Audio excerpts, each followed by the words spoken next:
Hey, howdy guys.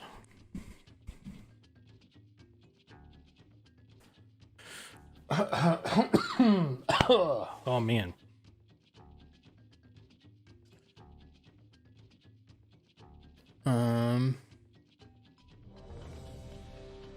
Hey Rev. Trying to figure out what to do.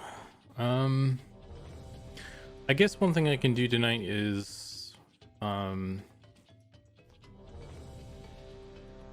man, hey guys. Strange J, Justin, thanks for joining, guys. What was I working on? I can finish some stuff I was doing on the Ghoul. There's like a rework for the Ghoul. And then I guess I could do let me pull in the human too.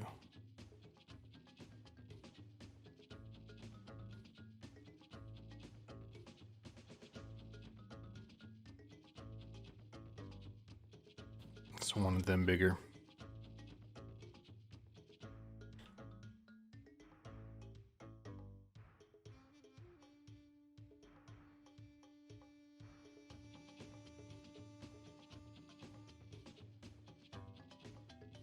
So it looks scarier. The bigger they are.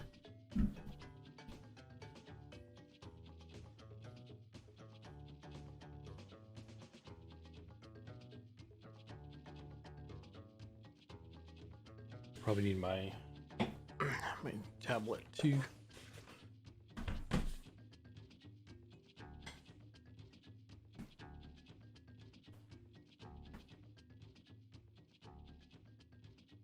So what I changed with this guy was let's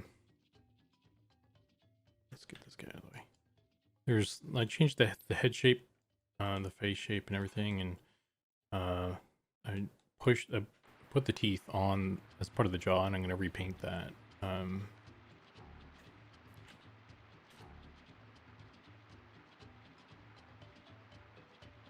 Everything else is fine.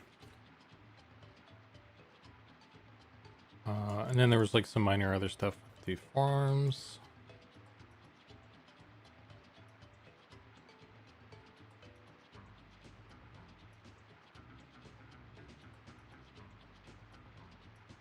Yeah.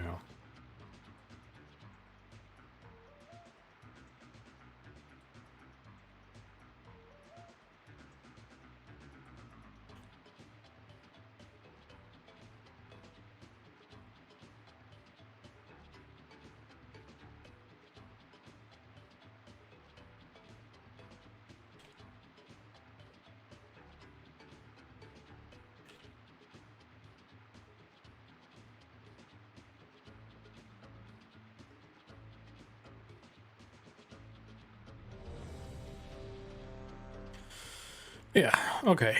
Well, that's probably good. Good enough. Hey, John. Yeah, he's kind of spooky. I'm trying not to make him too spooky. He was, I think he was a little bit more spooky previously. But the spook has been tamed a bit.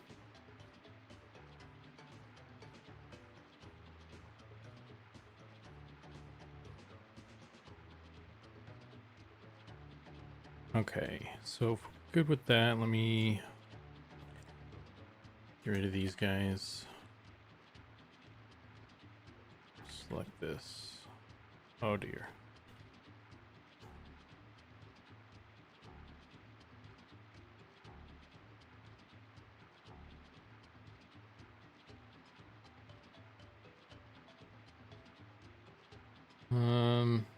Dope sheet. Action editor. Oh my god. You're killing me, Smalls. There we go.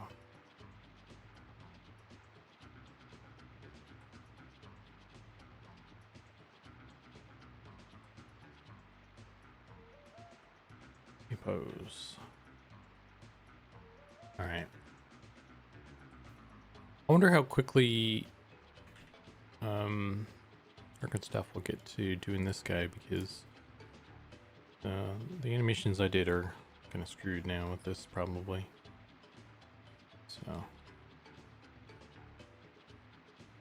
that's probably fine.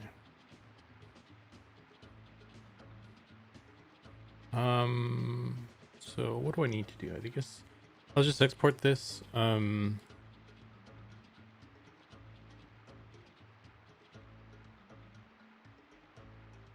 Let's try the other animations real quick because I think this is gonna.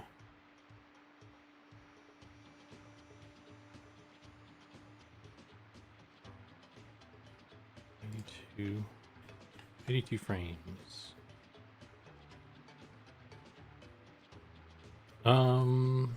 Why is that doing that? It's weird. He's got keyframes there.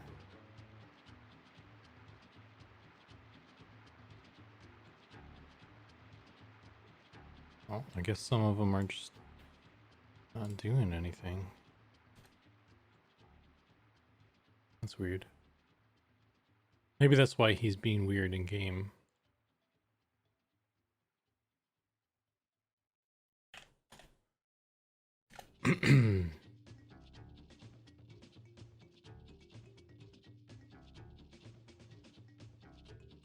That's what he's supposed to do.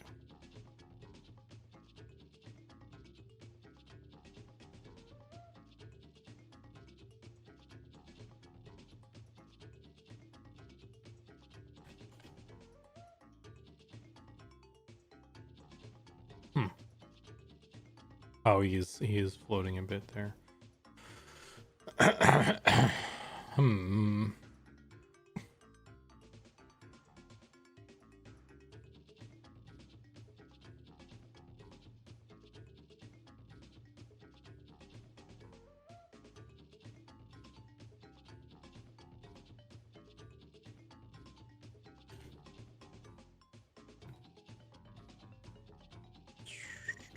$28, $24.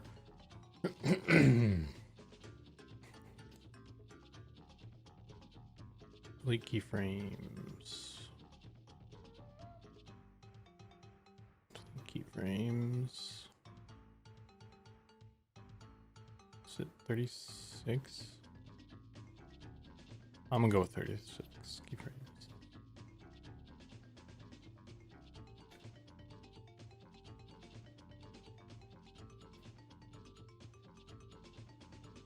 It's a very scientific way of doing animation right now here. I need to turn on this guy.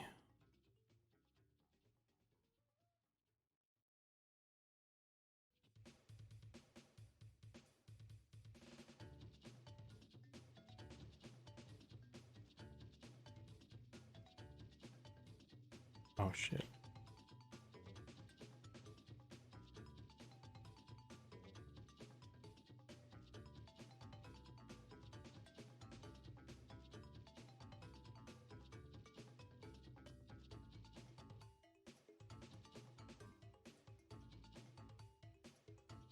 It might be hopping a bit or something, but it's fine. Copy. Paste. There. Now he's on the ground.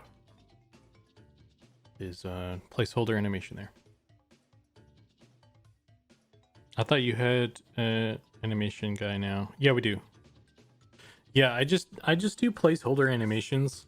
When I put stuff in game, because it, he's always busy with his own stuff, so I like to get stuff in with at least like an idle pose or something, just so it's not in T pose for like a month or something until he gets around to however long it takes to get real animations going.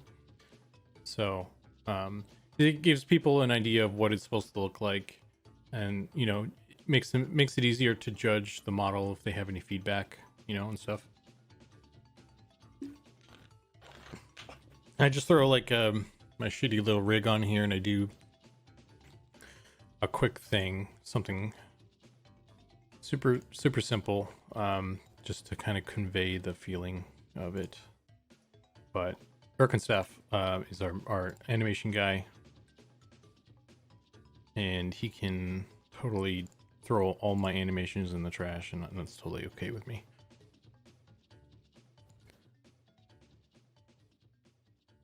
Action, sculpt, delete. Okay, so let's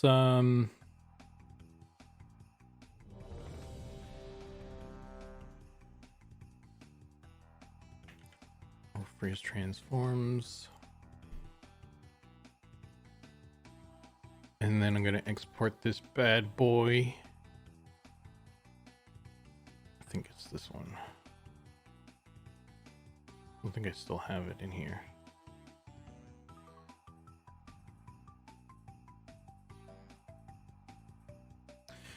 Hey, Subnatural. Thanks, man.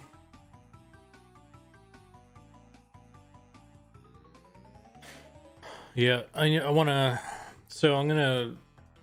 I did some model changes, and I don't know if I need to actually do anything with the UVs. They were pretty okay.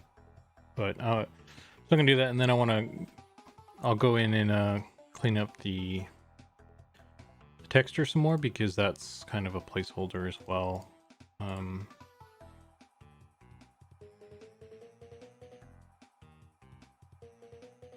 Ghoul. He's just Ghoul. Okay.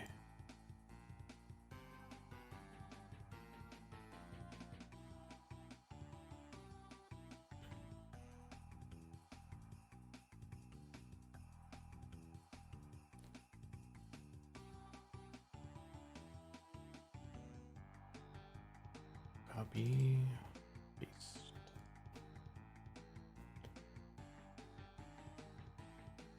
Okay, let's see. Did that break anything?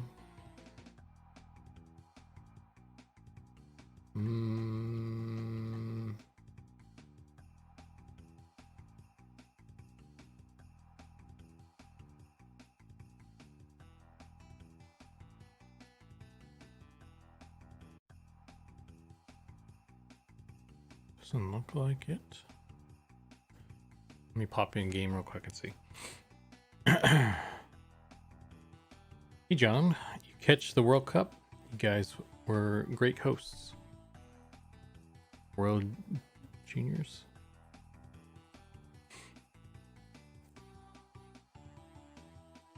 Some sports thing.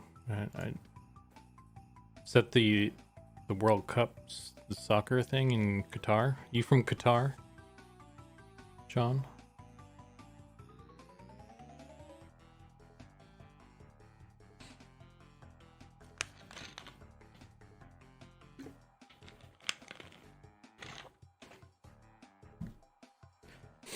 Yeah. I know the truth. Also, speaking of animations, Arkenstaff just added some to the zombie here, so they do a little zombie walk now. Oh, he's kind of zombie running at me there. But it's good finally seeing them move around, because they were kind of pretty stiff like zombies. Oh, something's up with this guy.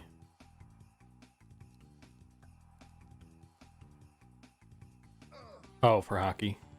Gotcha. Where the hell is the entrance exit? Where am I going? I am lost. I am lost. Where is... Oh, here we go.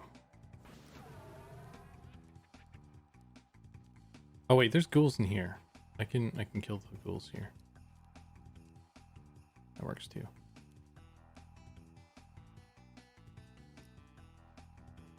So I just needed to see if they're still running around. Oh, that's not the right wall.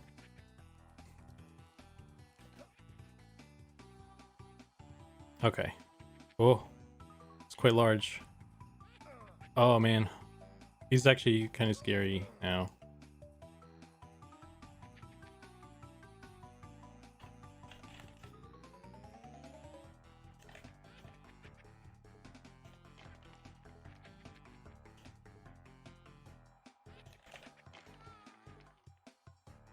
kind of spooky. My torch on. Yeah. He's so what he needs is clean up on the texture. I need a better light stone or something here. This is hard to see him. But yeah, so more work on the texture. Size is good, I think. I don't know if he's too big or not. His face looks really big because it's like hunched over. So I don't know if that's going to be, I don't know, it looks a little bit weird to me, but let's see what people think. And I'm rooted.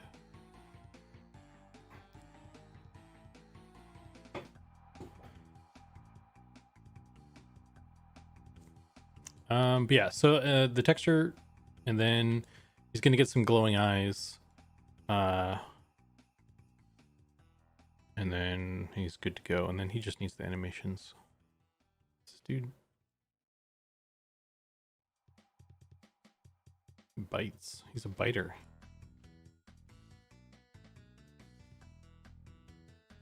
I wonder if I can fix that.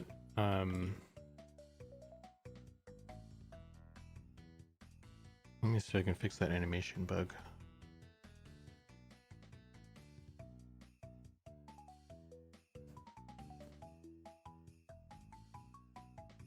Forward.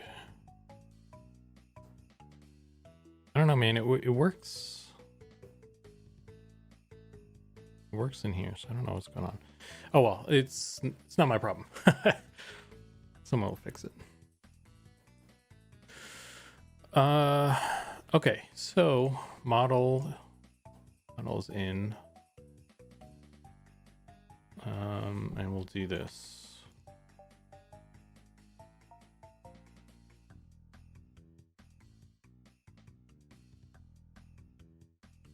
Export.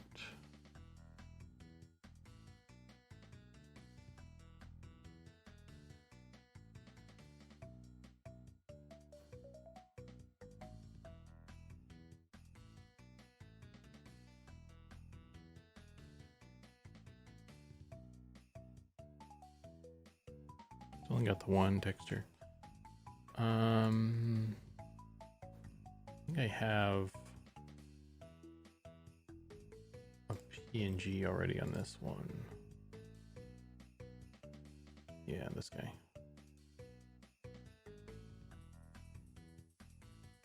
Actually, let's do this.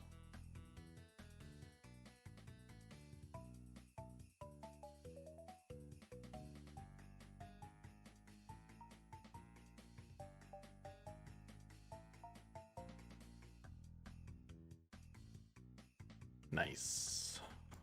Look at that. Look at that spooky boy.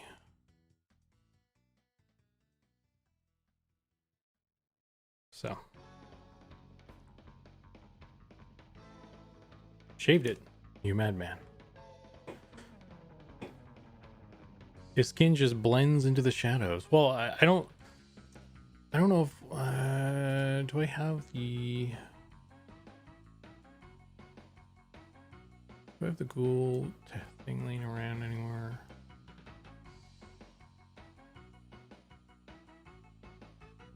So the color of him, it's like the color I have it right now is not really the final color. There is a lot of brown and red in there, but there's more gray and blue that I don't have that I need to add in there, I think. So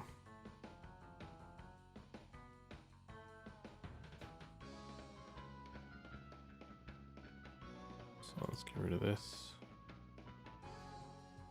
Gradient map.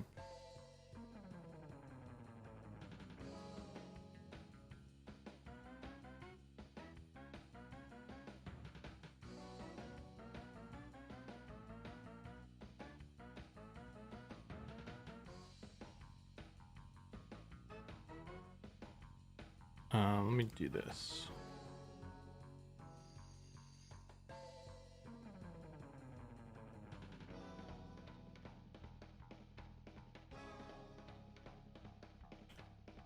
gonna crunch it down into one thing here.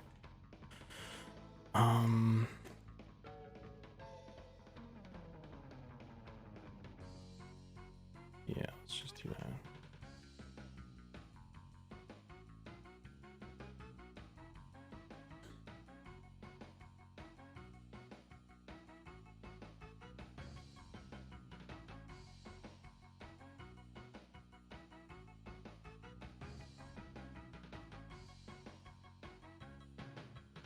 I think mainly I want to focus on the teeth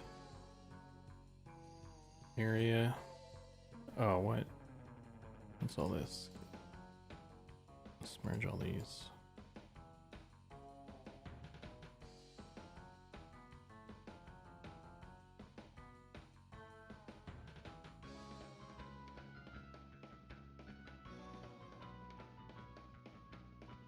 Just need one layer. So.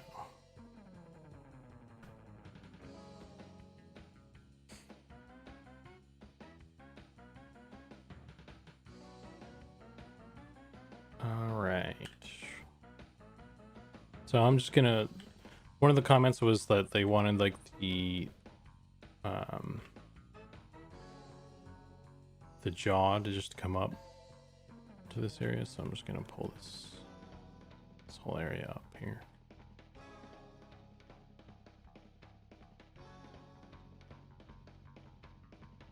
So I guess they didn't like the way the teeth were. Is like at least having them separate or whatever. So I don't know. I'm just gonna do this.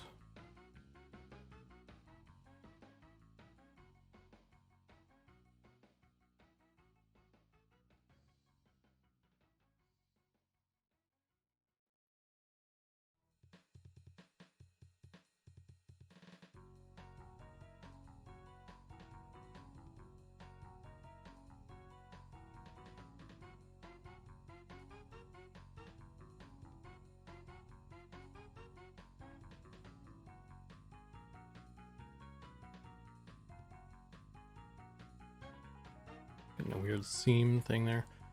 So this is one thing that 3D Coat is weird about sometimes. The seams. I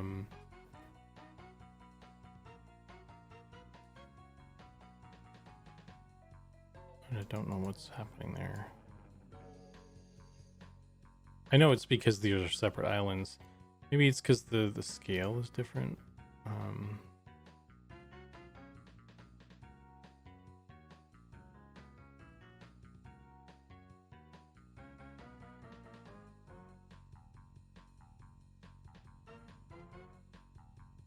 Oh dear.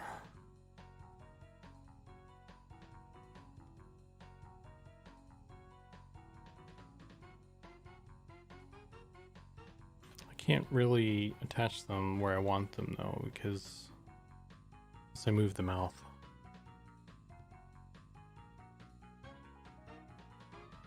So that might be an issue there. I wonder if I can smudge that stuff.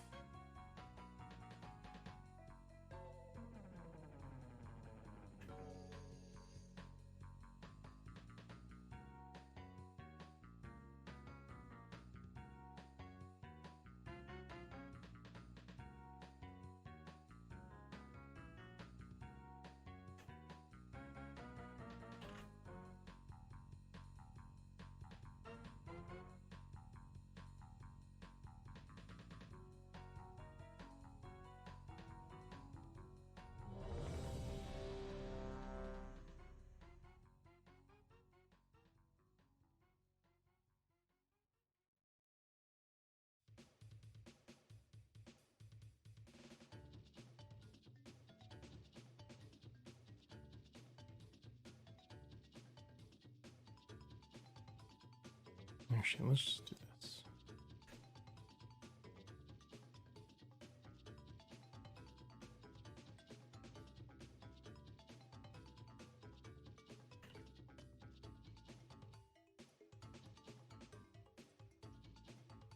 Yeah, that works. MCP Live, how you doing? Welcome. Welcome to the club here. We're team tab target. So that's our new thing.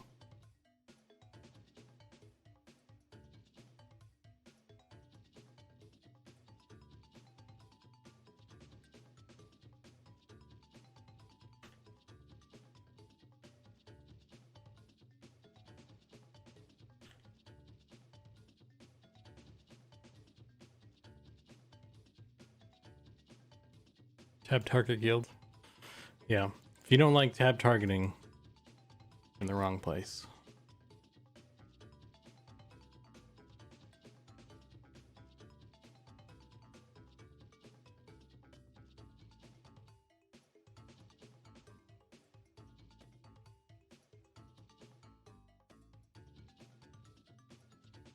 Stupid phone.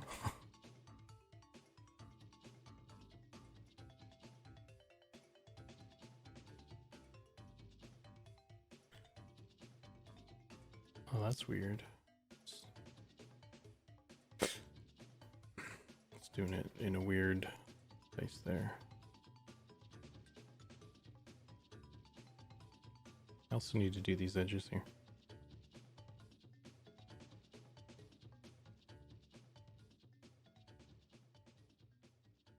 Why is it doing that?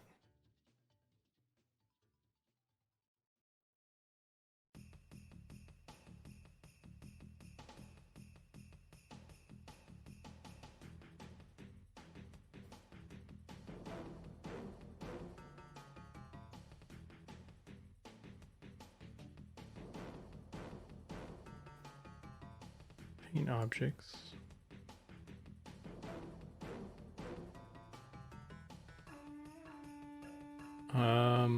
Sliders.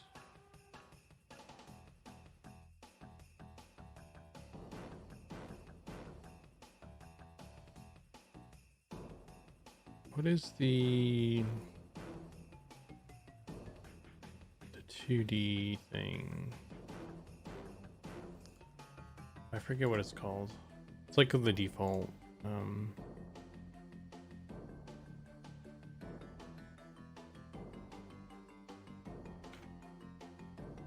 Let me show the wireframe too. I need that right now. Wireframe. Oh, is the teeth? Teeth getting messed up? I wonder.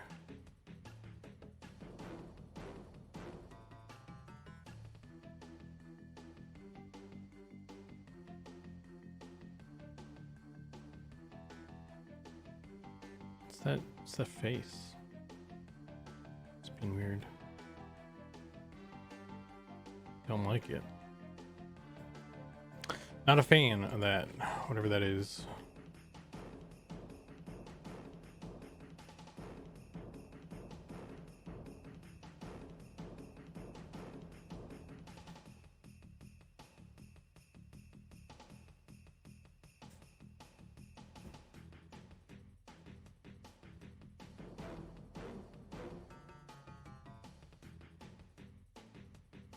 Haven't played EQ2 in so long.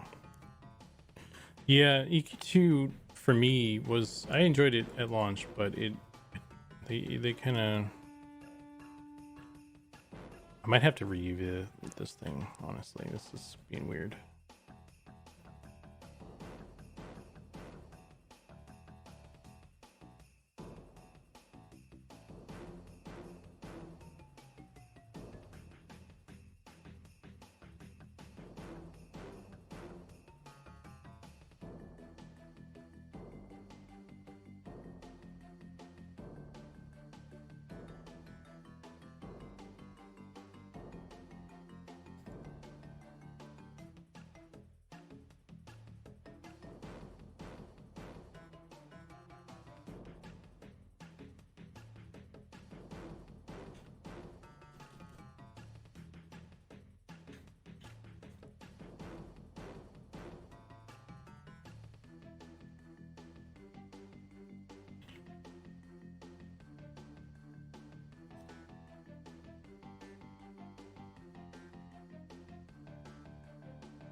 What? Why is there a hole there? This is being weird.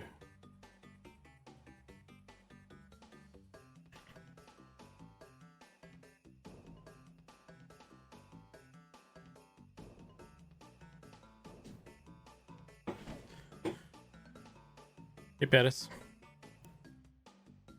I tried to keep you, but quit after a couple months. Yeah, I played it back at launch, and it was a lot of fun. I enjoyed it. Oh, this is a problem.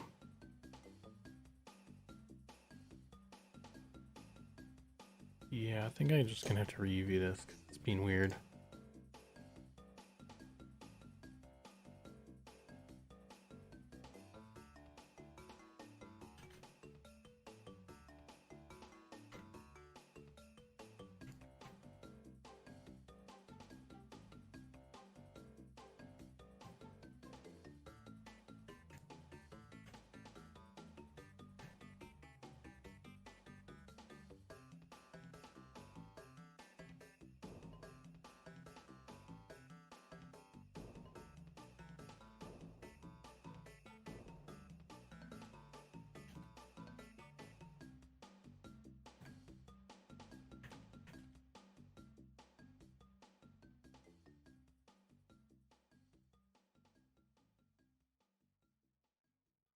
Okay. So I'm gonna try and add the teeth to the face, yes.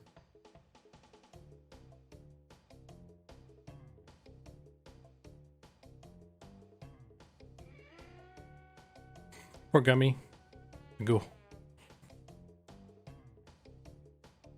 Some kind of frog characters in Monsters Memories. There is interest in adding some frog characters in the game. Let's just do this. I think I'm gonna have to rebake the high poly. Seems like.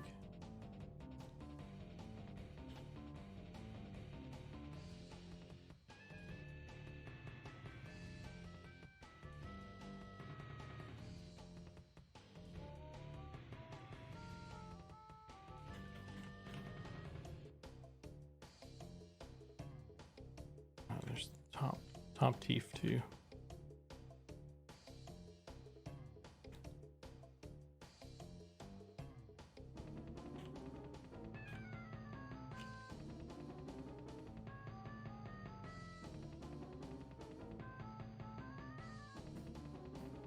Seriously fighting the urge to start up again.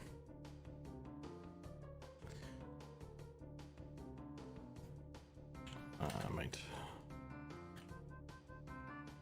do this too.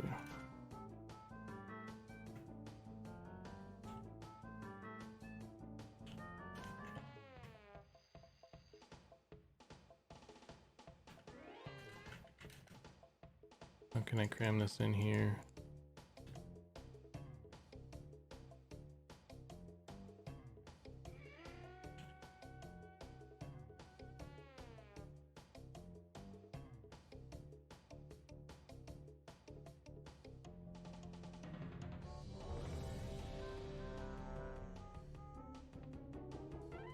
Chaz Solo. Hey, man.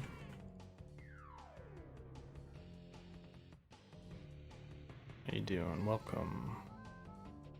This is going to be a weird UV thing here, but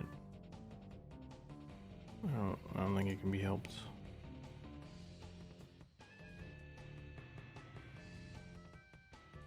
It's like, what's important here?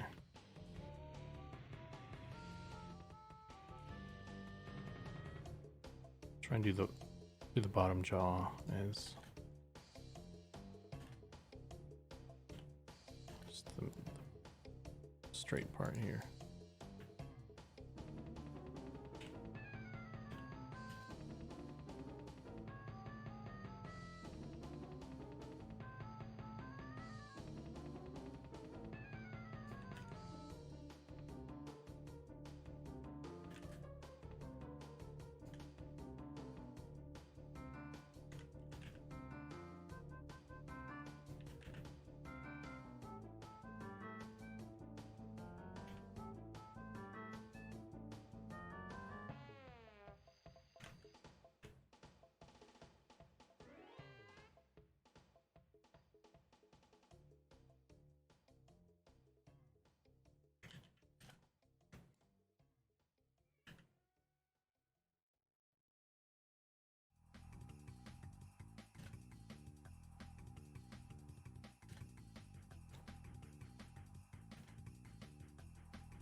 Just wondering if I should bother with green, given I have some stuff on blue already.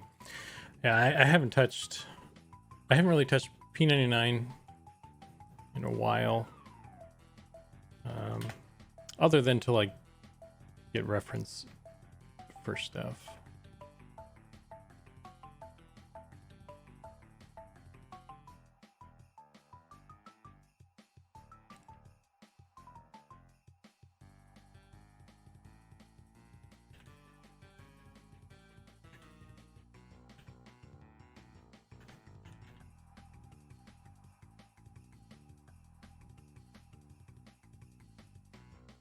That's probably fine.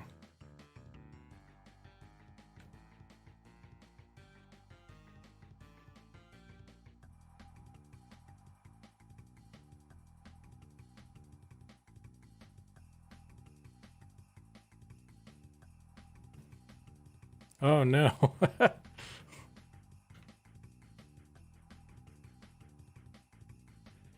Ghoul skin.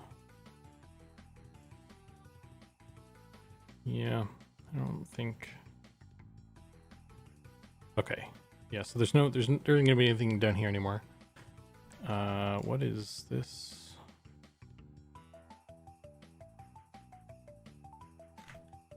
It's been. Is it intentionally like this? I forget.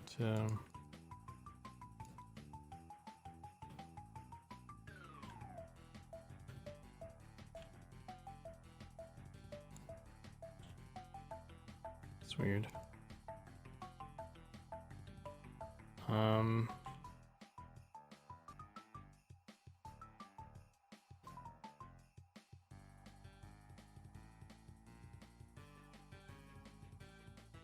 So people keep talking about like a new green. Where does all that come from? Is that just blind rumor, or is it coming from somewhere that like is legit? You know, on any level, or what is this? It's the inside of the ear.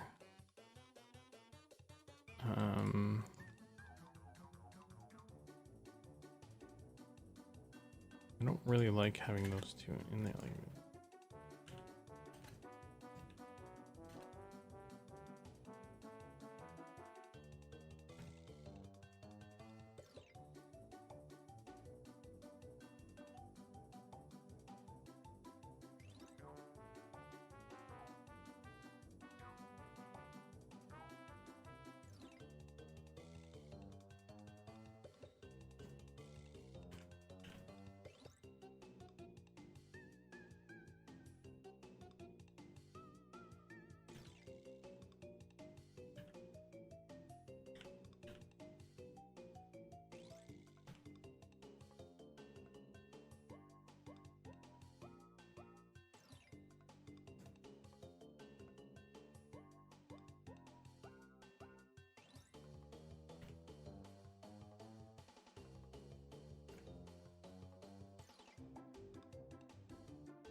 oh damn, these are doing it too.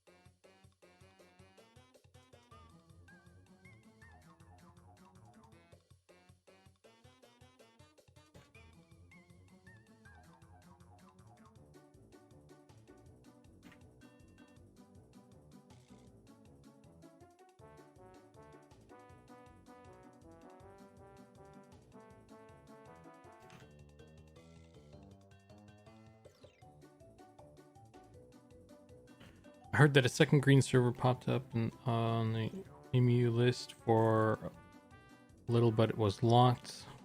That and green being at the end of its cycle. green and blue are effectively identical now, so leaving them separate makes no sense. They're in. Are they? I guess they're into. Oh, that's right. I guess people woke the sleeper already on there, huh? So yeah, I guess that makes sense.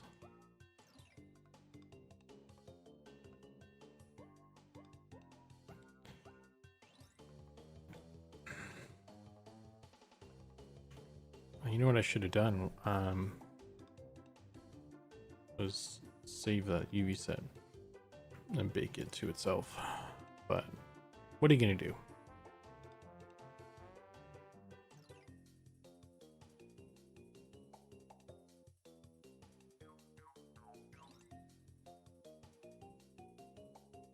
Actually,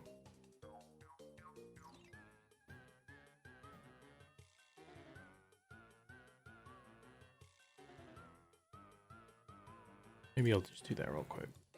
Didn't take long. Okay.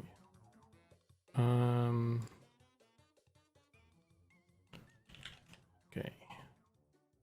That's the old one. This is the new one. This is the one we want to keep. Or, yeah.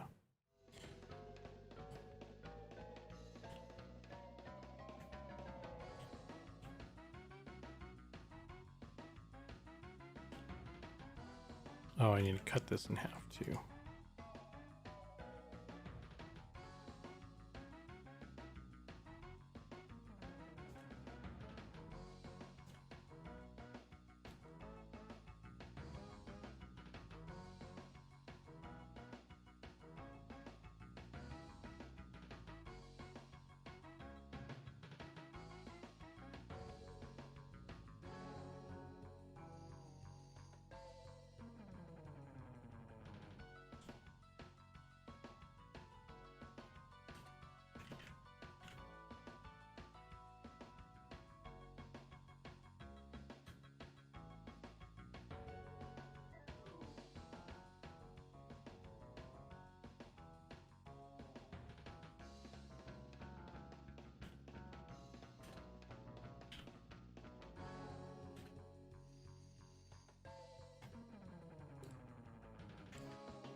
I got super annoyed when Cycle Target was taken off. Haven't dedicated much time to B9 since pretty much stopped playing my enchanter after that. Yeah, that's why I didn't get into green, because there, like, the tab cycle target stuff was not present at the beginning.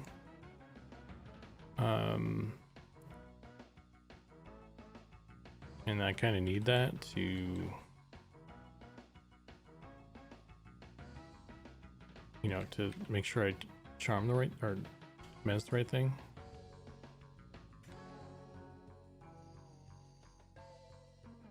So I didn't really get into green because of that. I should have, what I should have done was made a necromancer instead. That would have been cool. Because that's what I wish I had right now. Because that would be a chill class to play. But it doesn't matter anymore, I suppose.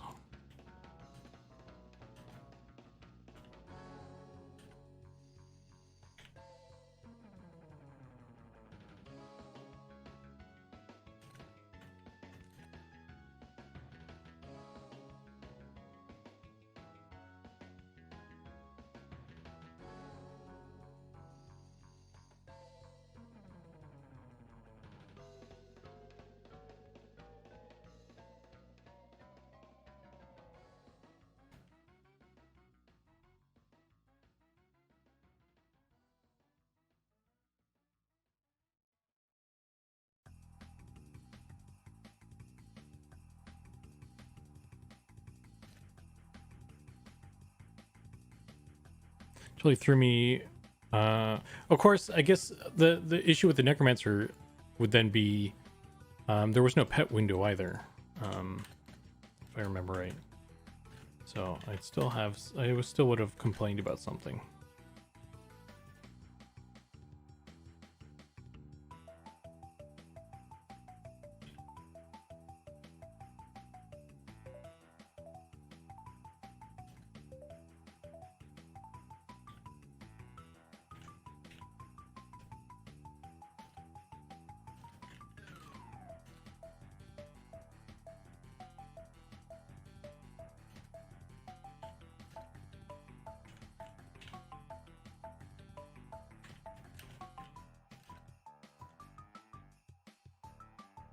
What is this?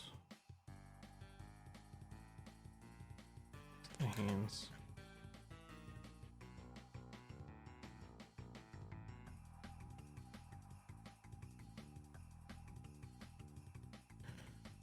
Okay. Let's put the neck down here. Got a lot of space now. Let's move the hand up there. Doesn't really matter anymore.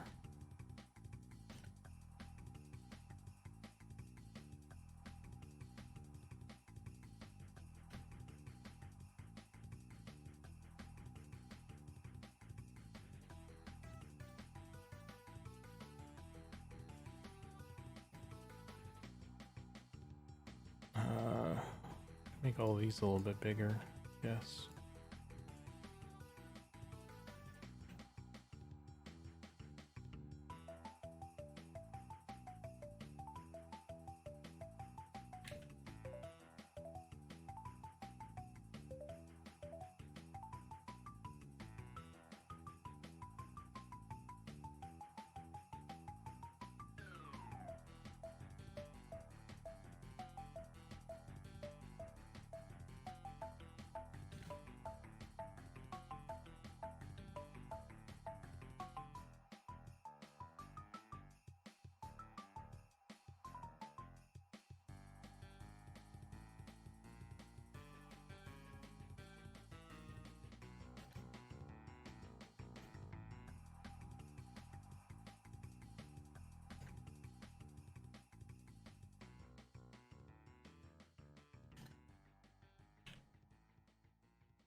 I'll just make these separate.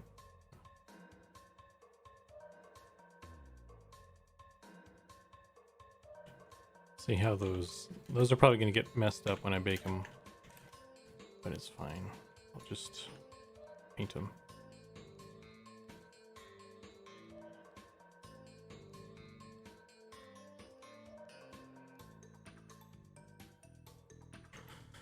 Okay. Oh.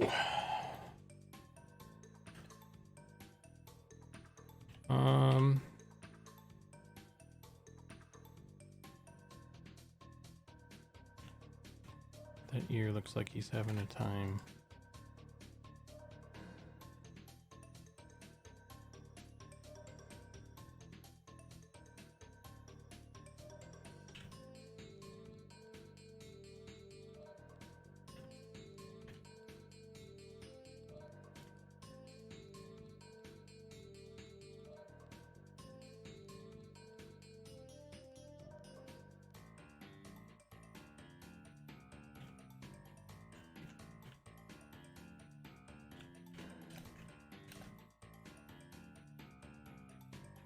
Oh.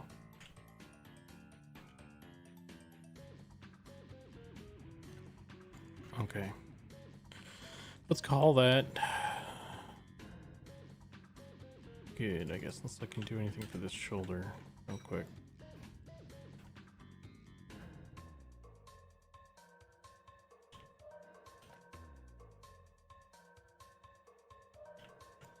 Not really.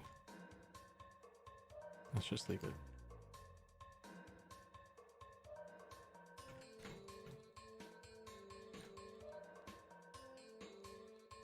Baked ghoul.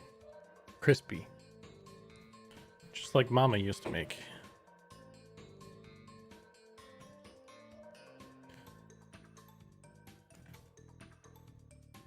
Okay. Oh. Hang on.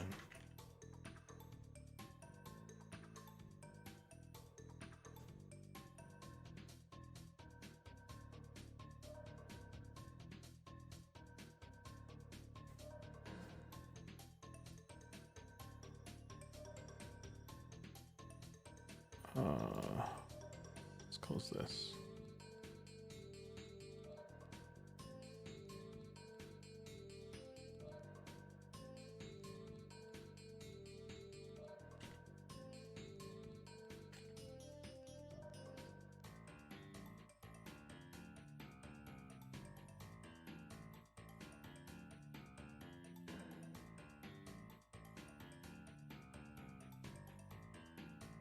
Okay. Got 2 UVs. Yivs. Alright. I need to remember how to do this now. I need to make it like a little tutorial video for myself on this or something, because I kind of always forget.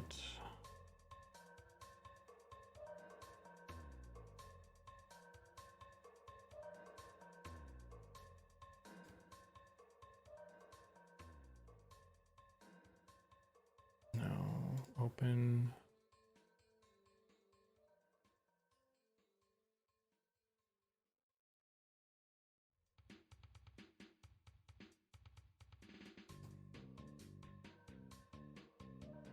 Okay.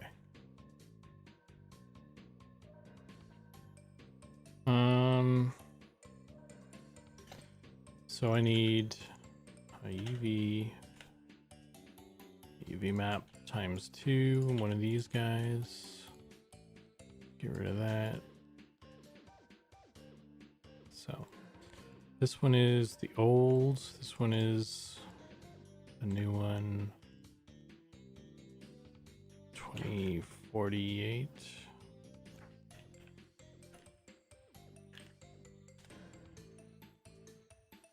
Bake test. Badgest. Close enough. Okay, let me see if I can remember to do this without thinking too hard about it. Cycles. Bake. Diffuse. Color indirect. Let's just do color.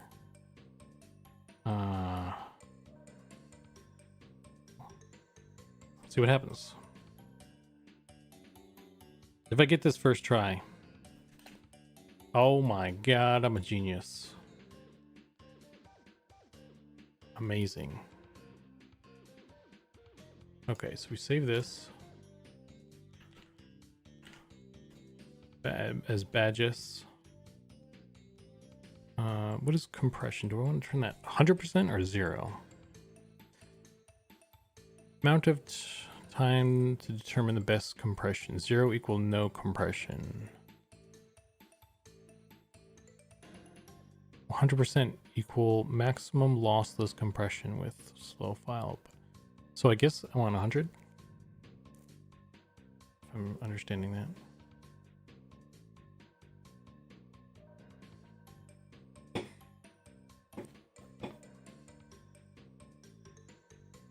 Well, John, that'll be one hot ass ghoul, don't you think?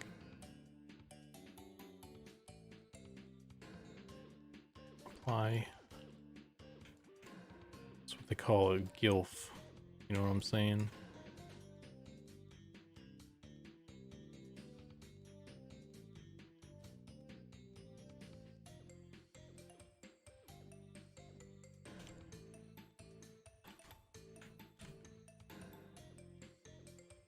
Okay. Ghoul skin.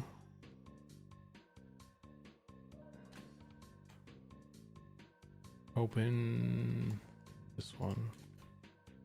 All right. Ah, beautiful. Okay. And let's get rid of this. Let's save this now. I'm a genius. I need to export this again now. FBX.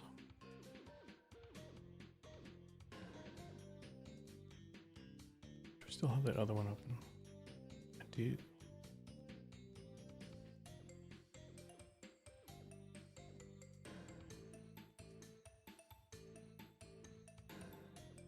Okay.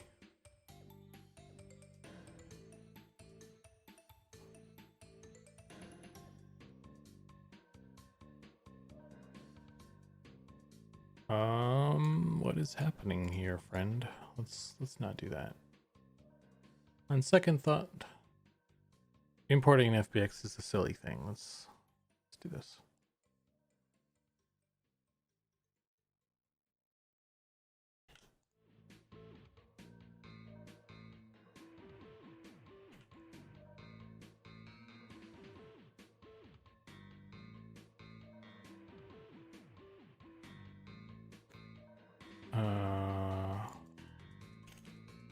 Ghoul OBJ. Selected only.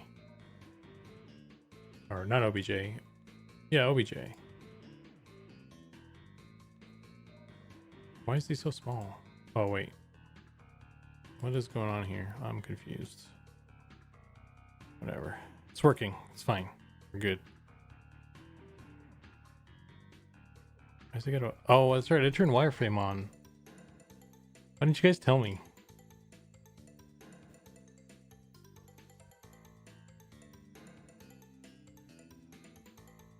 Ghoul Rump still got it going on. Yes. Yes, he does. Okay. Quick question. When was the last time you hit save? This looks different.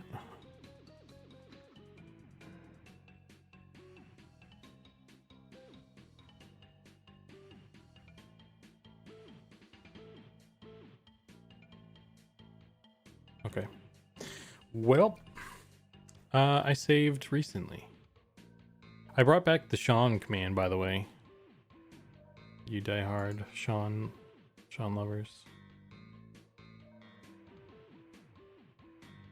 Nobody even noticed.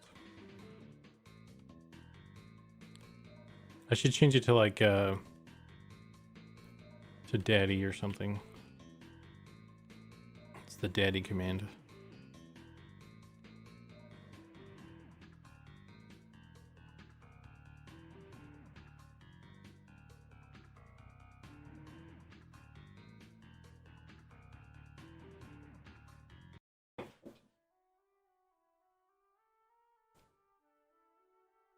What's he gonna do? Dock your pay? No, he'd dock my allowance. That's what he would do.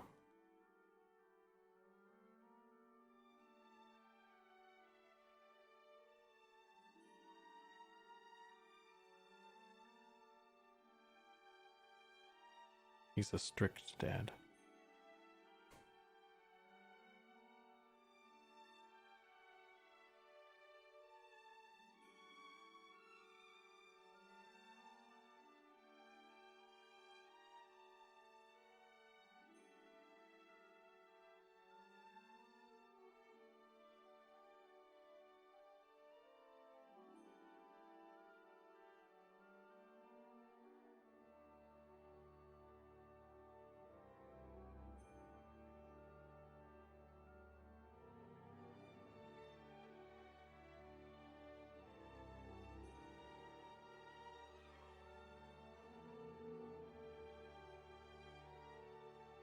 I'm grounded? Oh.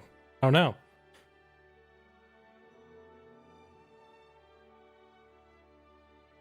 It's terrible. Tragic news.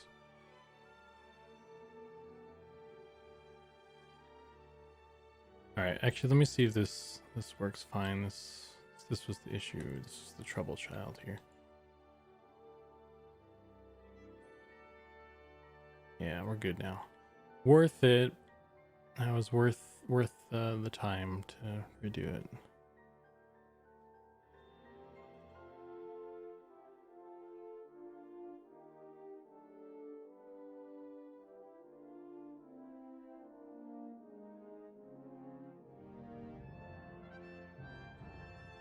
Some weirdness here, but that's okay.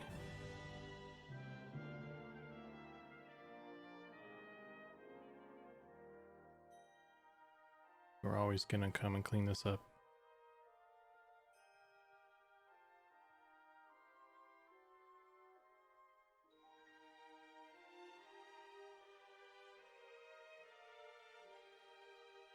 Oh, I forgot to change the title. What is even the title of today's stream? It says I'm making spell effects, but I'm not making spell effects. Whoops. I don't know if I can change that midstream.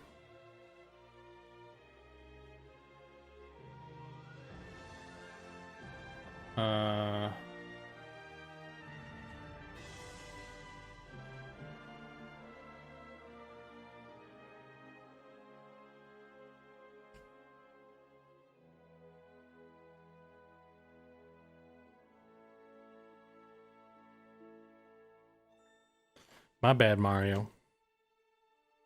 You can, but it's in the Twitch stream manager. Yeah.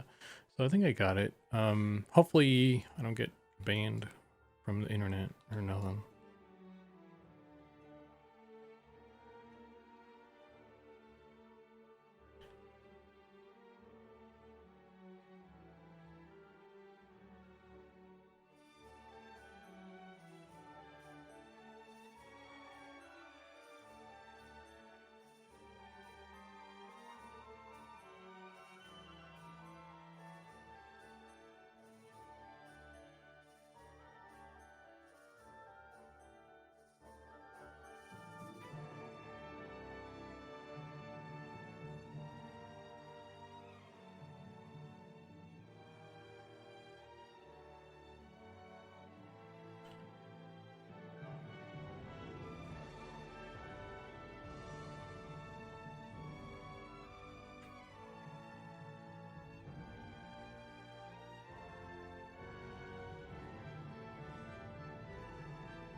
Let's check the normals here. It looks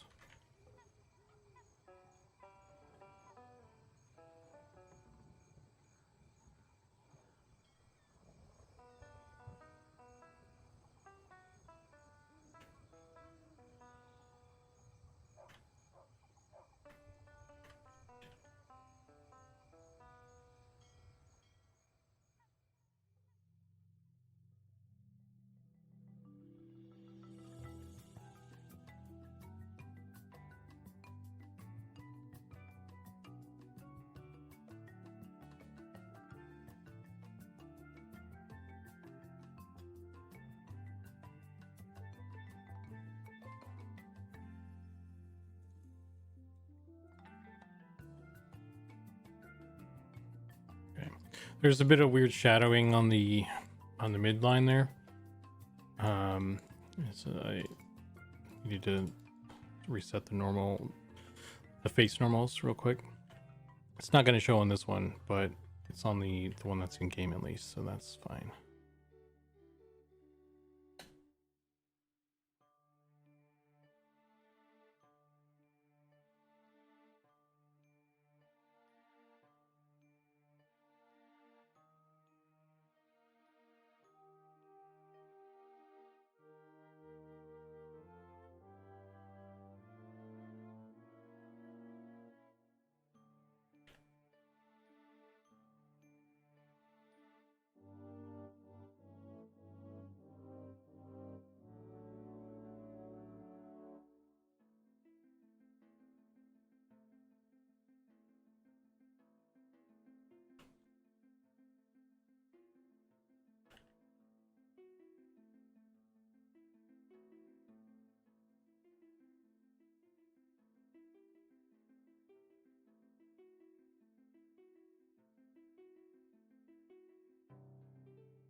So I started watching.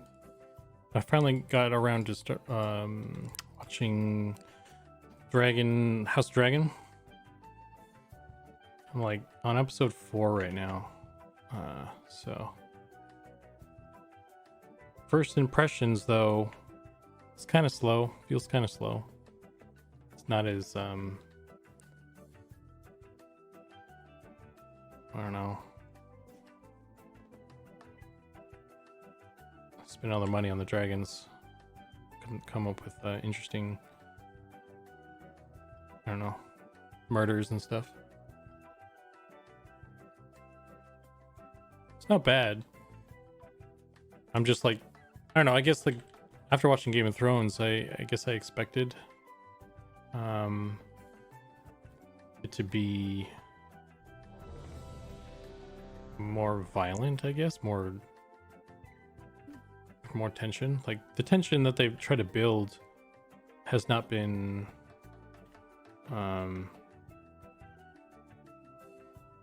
it didn't really have any weight to it. It didn't feel like anything mattered really right now.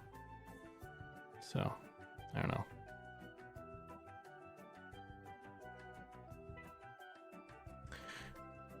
Echo the Wizard, thanks man. How you doing? Welcome to the stream.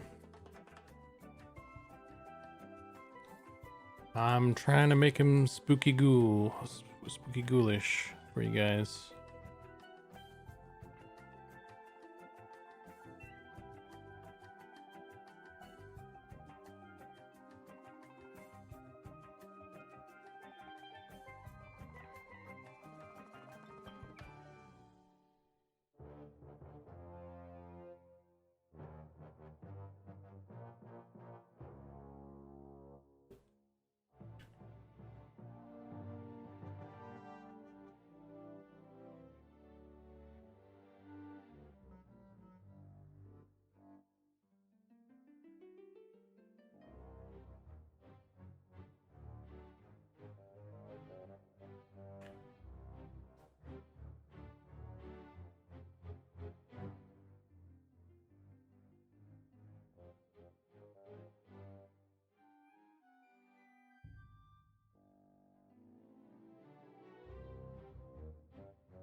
Chilling. There are going to be some brutal deaths later on. They stick to the book. What did I get? I assume you've watched the whole thing so far, Pattis. What were your thoughts without any spoilies?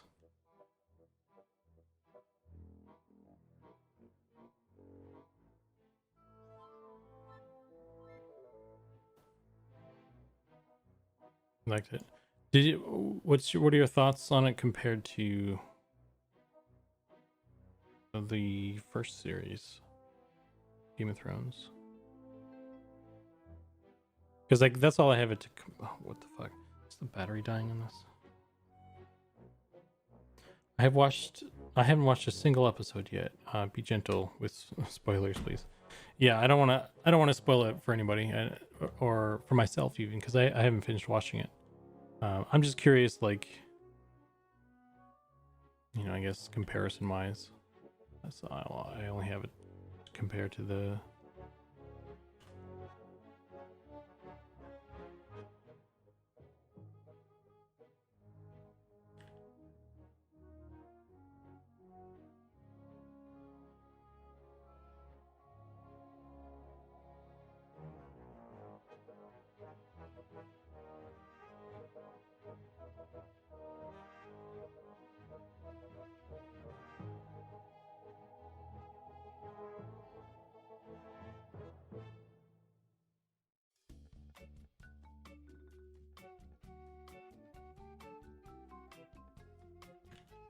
I don't know about that.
It's a different type of book to adapt.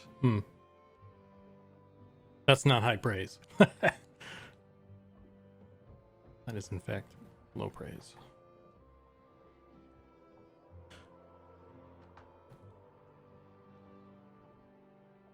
You heard it here first, folks. Pattis hates it. Don't even bother watching it.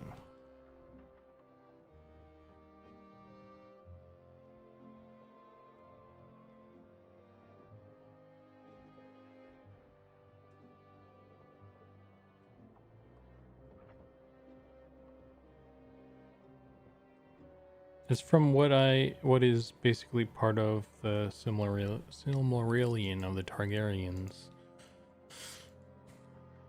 Nerd. Yeah. So I mean, so I guess it's like drier. Would you say that is that does that basically mean it's like kind of more dry, less of an adventure, more of dry history type shit?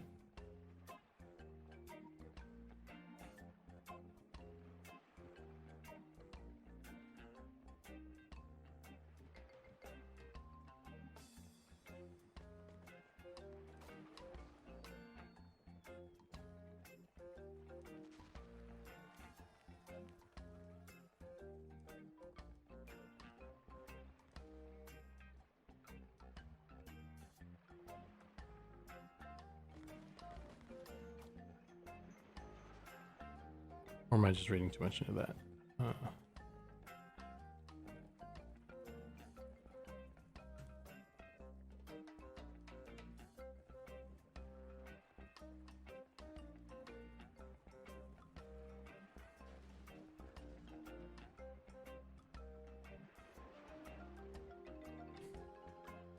It's a historical recounting of events as one Maester wrote down based off of his research of other accounts.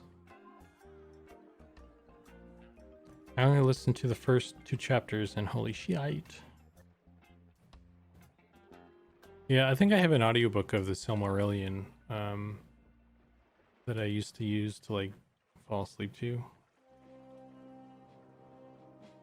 So I know like the first paragraph, basically. Something about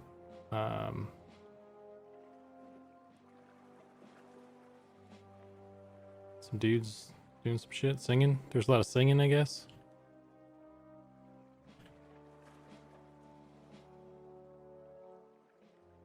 Malachite, the bad guy.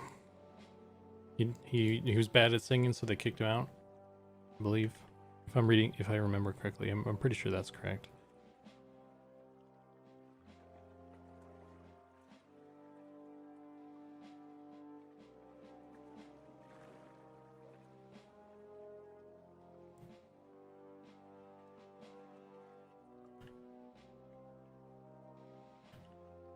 I should do like a YouTube channel where I summarize this stuff, not having read the books at all or anything, just like shit I heard around the internet. Should be like, yeah, I'm pretty sure that's accurate. I think that would be a popular YouTube channel. Lore according to Zukan.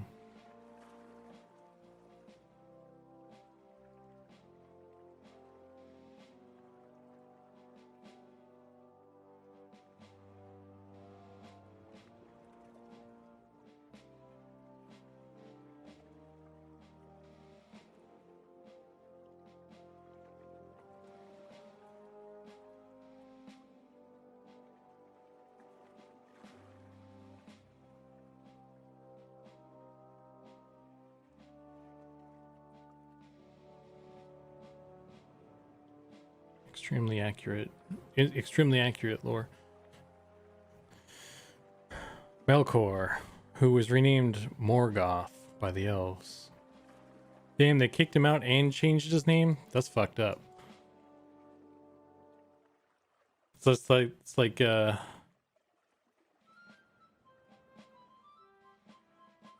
it's like getting kicked out of the clubhouse and then everyone calls you fatty or something. You like He broke the tree house. And everyone's like, "Fatty, get out." Not based on a true story.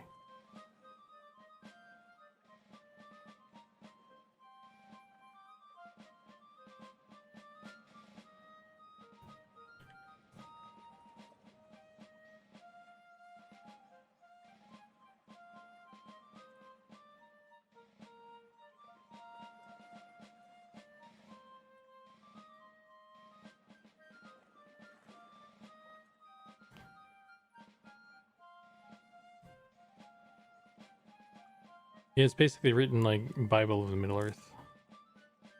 Cut off his feet too. Man, just gets worse and worse. Hey, Fizby.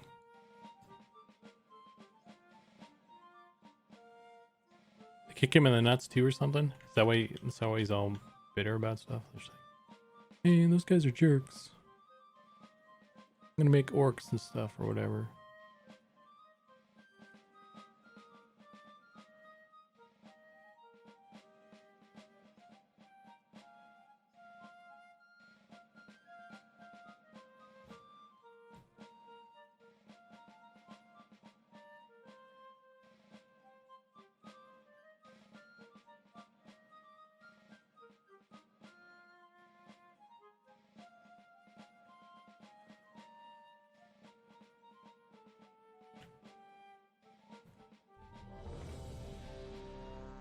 Oh man, it's finally back. Did you have a good holiday and New Year's? Yeah, it was okay.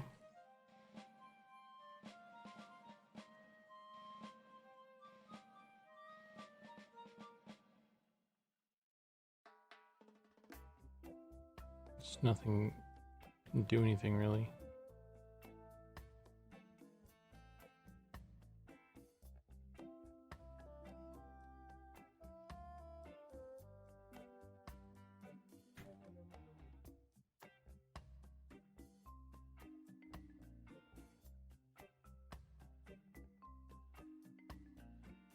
Reading Lord of the Rings to my 6-year-old most nights. So far, halfway through Two Towers, I think he may ask me to stop at the Silmarillion.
I don't think I really needed too much of the rest of this guy. Well, the feet need some stuff too. And I was gonna try and lighten up the bottom of the feet because it's like pure black, pretty much. But and then yeah, I want to do something with the shoulders a bit too. But I think mostly I just need to clean up his face and the ears.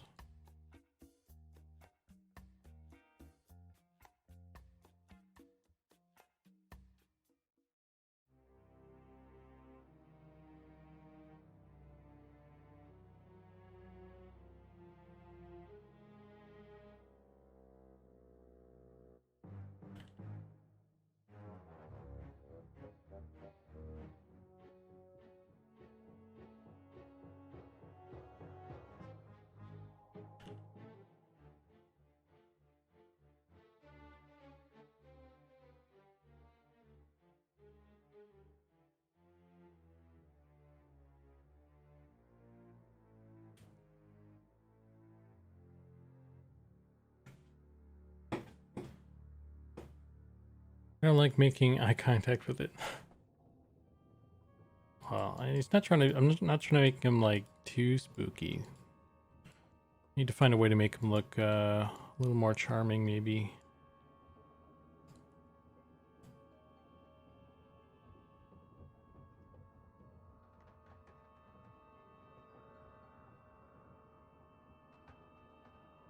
I guess this.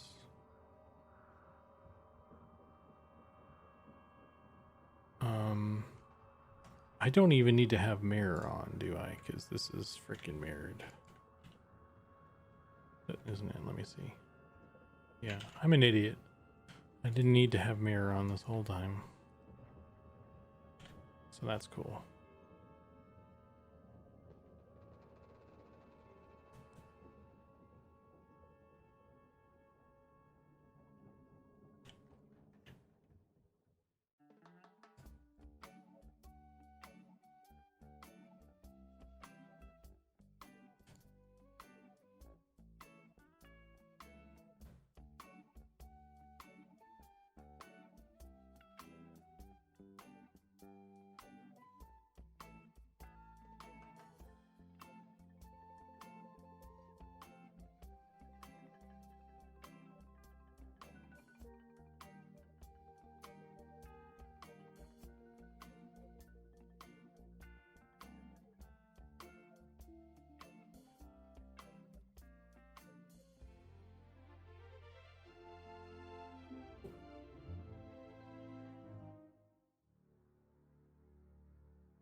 There we go.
Wonder if I can just blast them from the front here. Let's see what this does.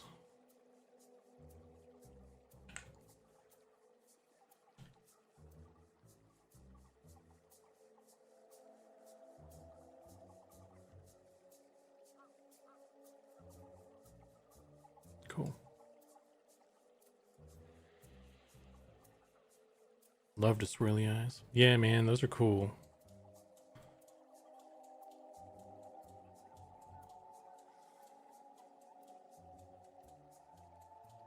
And they're gonna be glowing too. When he's in game, I'm gonna add like an emissive or something to that.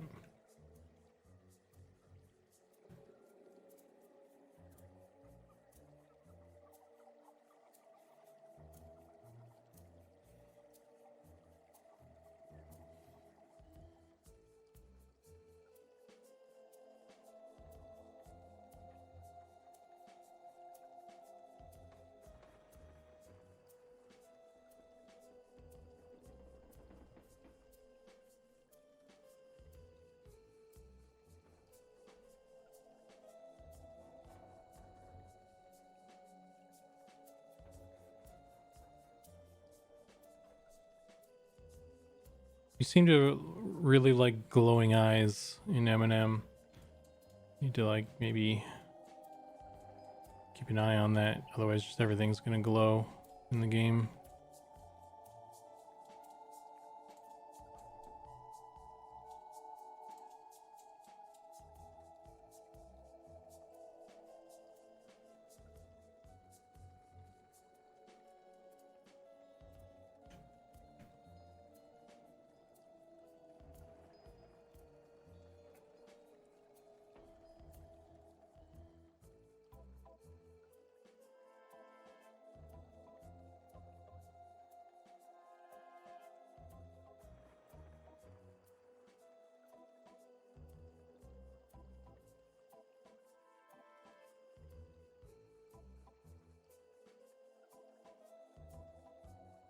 Keep an eye on that.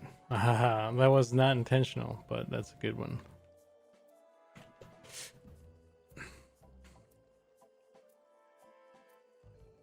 Let's just say it was intentional and call me a genius. How about that? I'm a genius.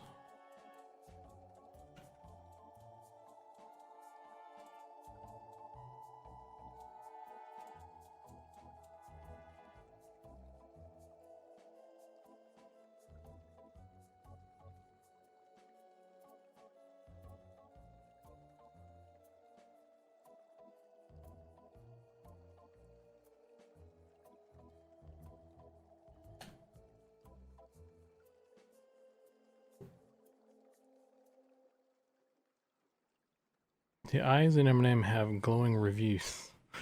This guy.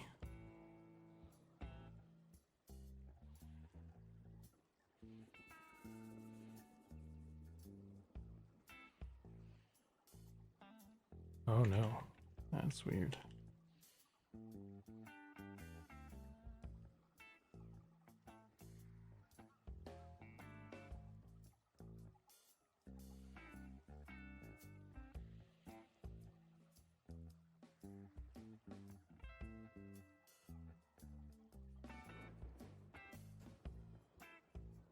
Oh shit, this thing didn't go away. What? Why didn't that go away? Okay.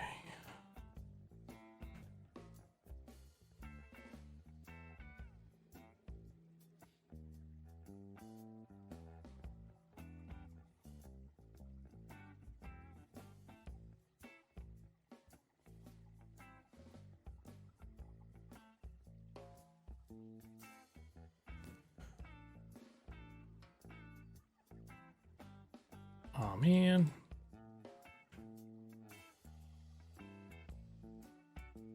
Will this guy reside in dungeons or in the free world? Thinking about how dangerous it might be.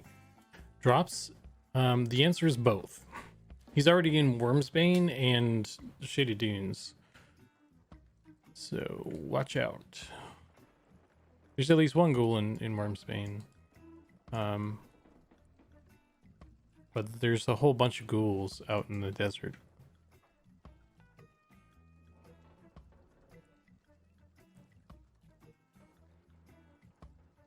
There's probably going to be more ghouls in Wormsbane, I'd imagine. There probably already are more than I'm aware of. But I do know of at least one.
And they're like they have the that ghoul root that you're always afraid of in another game. So yeah, they're about, you know, that ghoul life, screwing with people.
Freaking ghoul root is the death of me in Classic as a puller. I thought being a ranger was the death of you. Oh shit. Them's fighting words.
So this bit is kind of weird.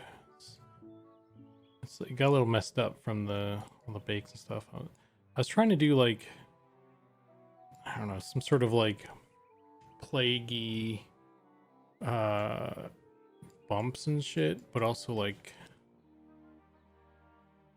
have like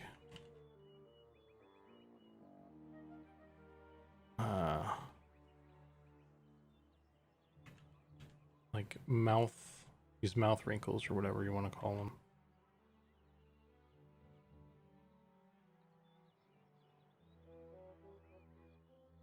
And they kind of got a little weird from all the UVs and stuff. So I'm just trying to like figure out how to sort them out a little bit better.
Oh man.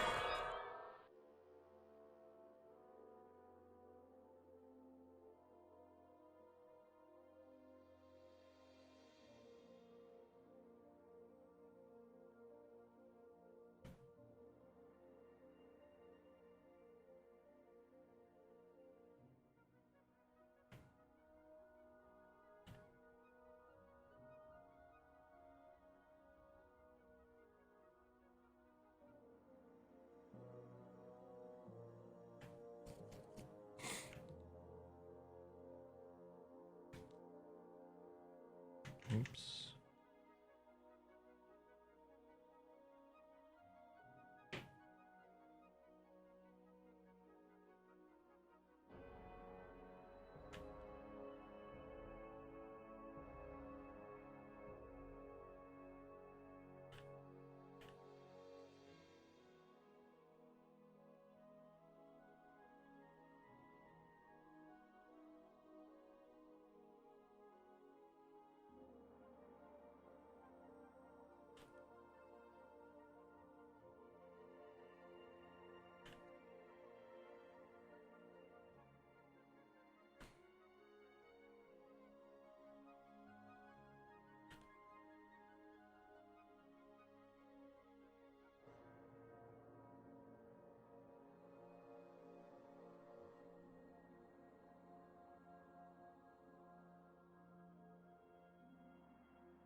That's right, I got these dumb X's still.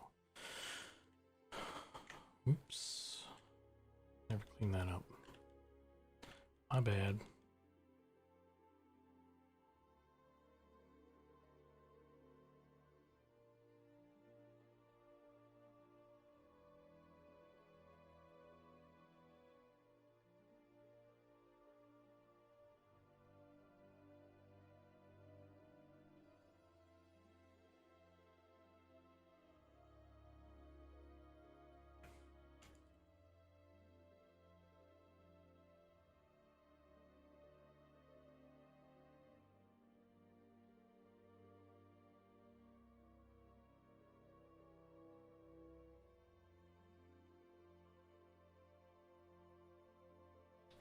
Oh man. Wait a minute. Did I not save that?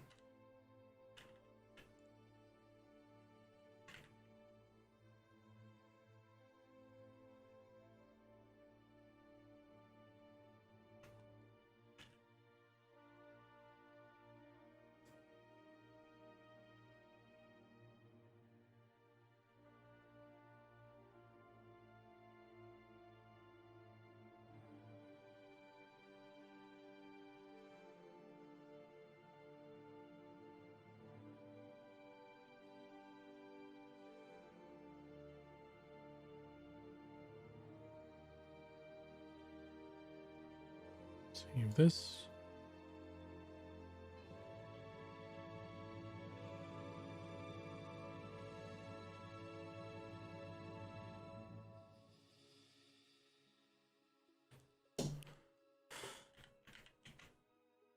Do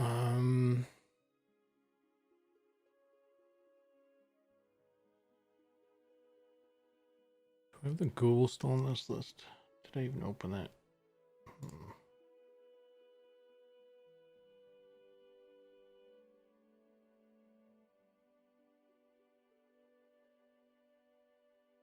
This one. So if I grab this guy, put him here.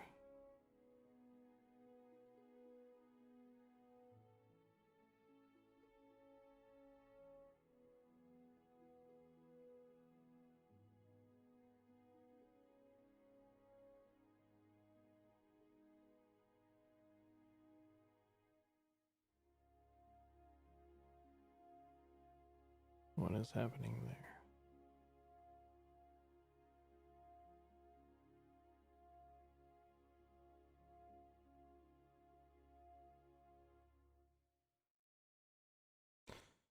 Oh, there's a mask.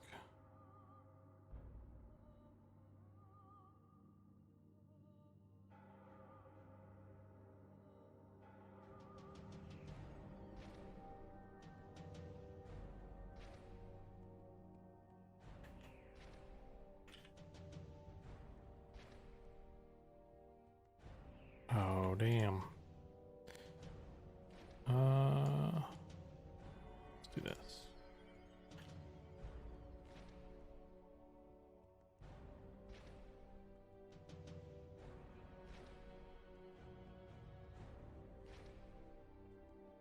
Stream elements.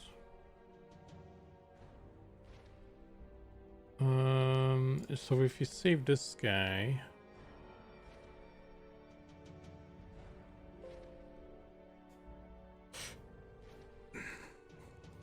and I stick him on here, we'll see what it looks like real quick.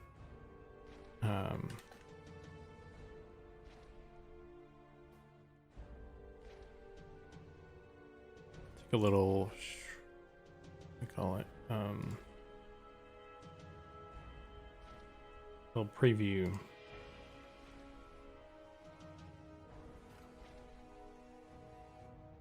And I need to, well, I guess I won't do anything with the teeth.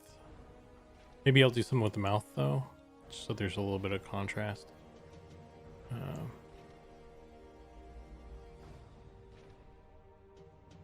haven't done anything else anywhere else, I guess, so just on the face.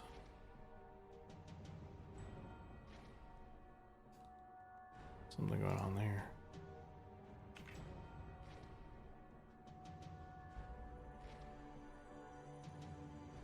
I don't really see here so much, but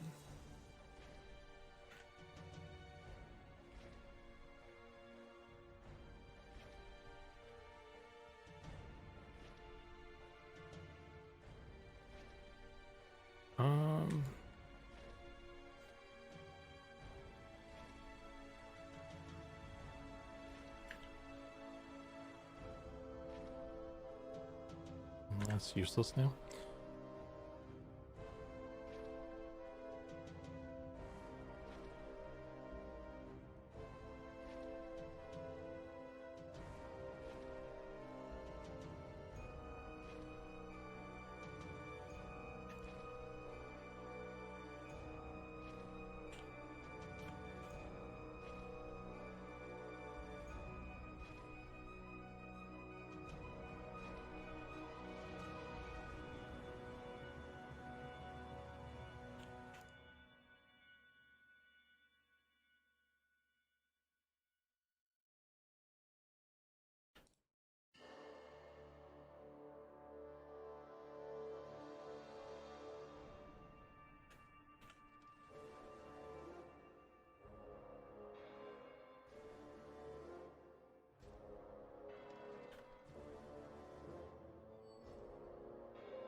I think this grayscale is a little bit too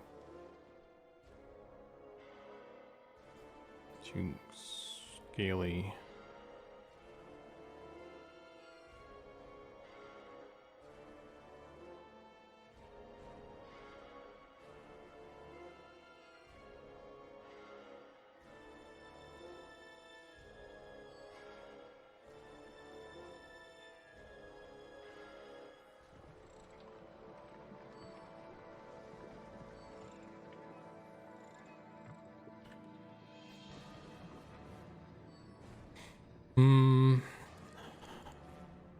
Let's grab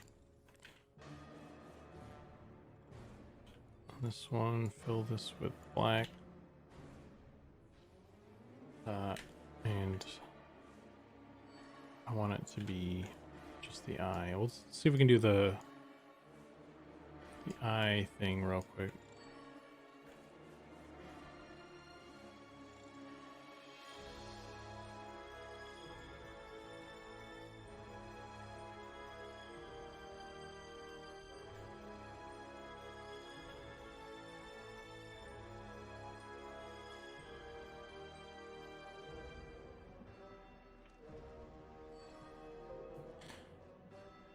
So we want this to be green.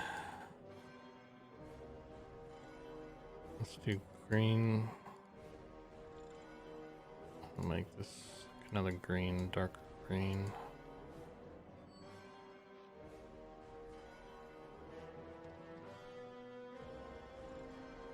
This is gonna be a white, yes.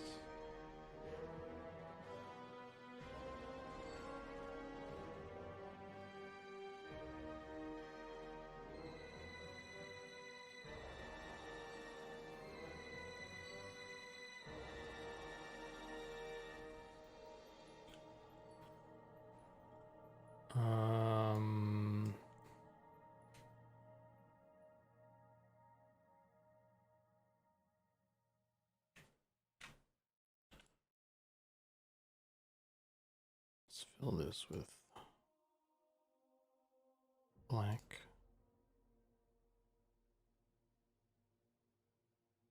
I wonder if I can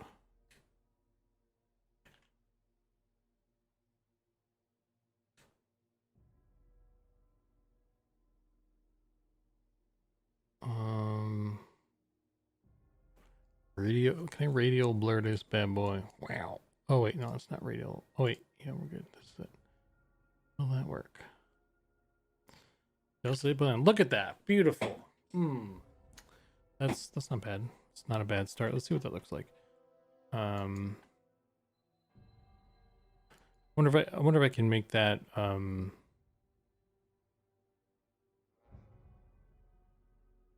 more contrasty just there. We can merge these two.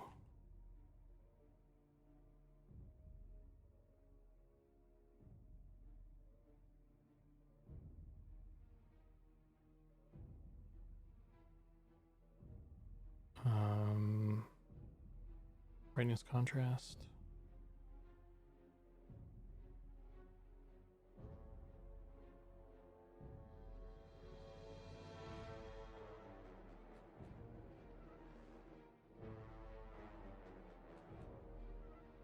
Damn, look at that. Beautiful. Oh, I'm a genius. All right, let's save that. Save as.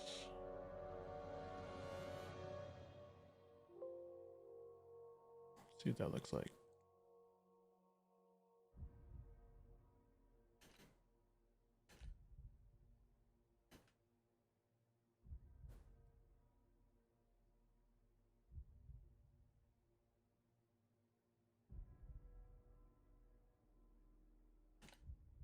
Oh, okay, that's a bit strong, maybe.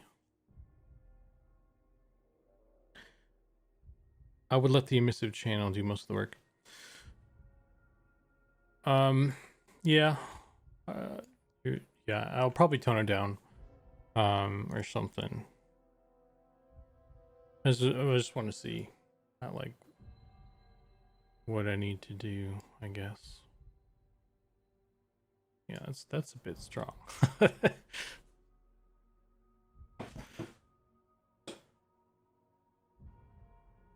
um,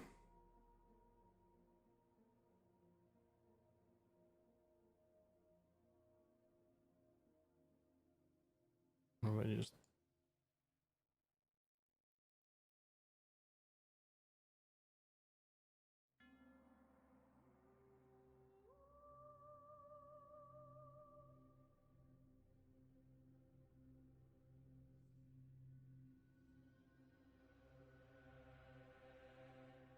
I don't know what this does.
I need to get like some color variation in there.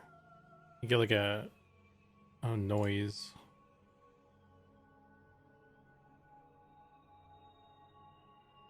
Something maybe. I don't know.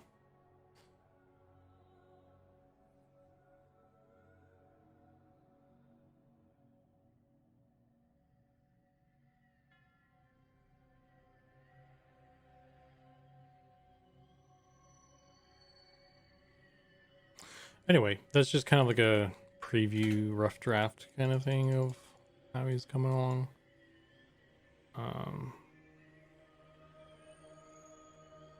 Still not really looking the right color there.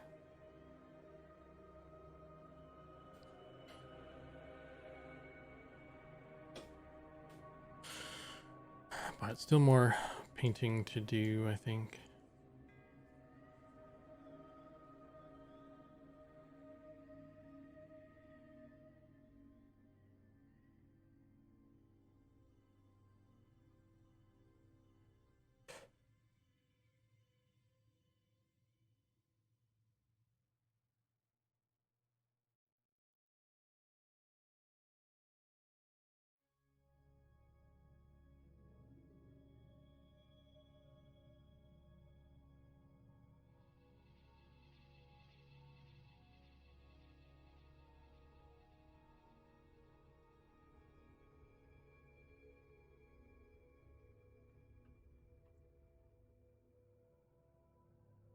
I remember when the Ghoul was just a twinkle in a developer's eye. They do grow up so fast.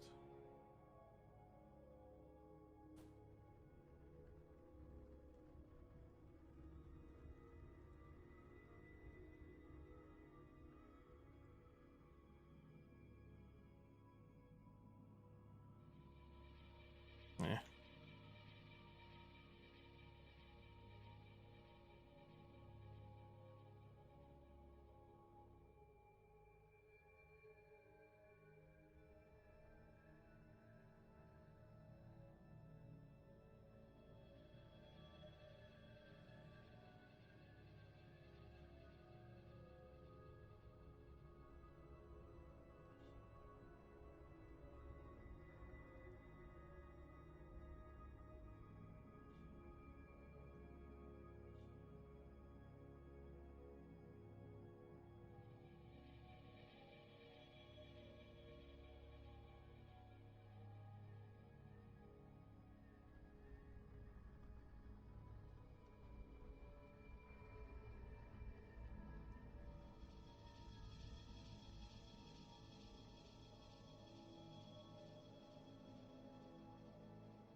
What the heck music is this?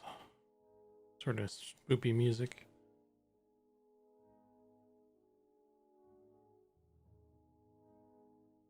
The plane of putting me to sleep. Plane of sleep.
Oh, apparently Vice Mahan sold the WW. Oh, Vince McMahon. I knew that. I was just testing you.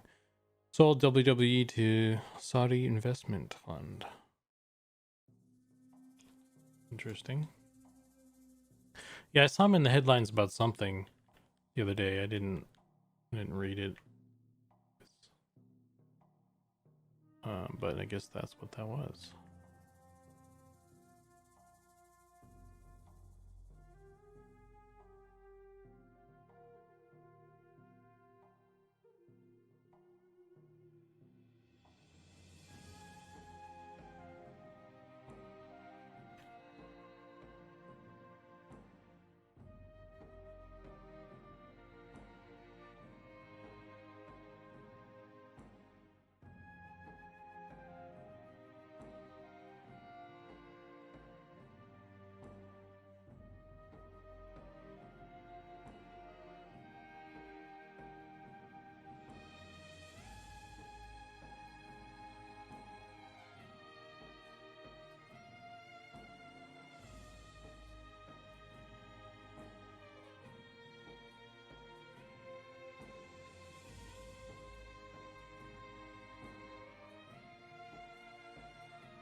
Was she like?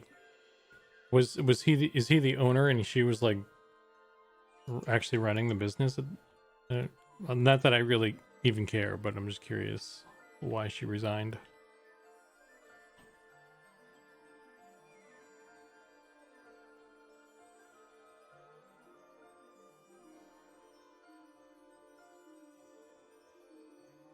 I assume that's his daughter. He was majority owner. She was CEO. Yeah, co-CEO.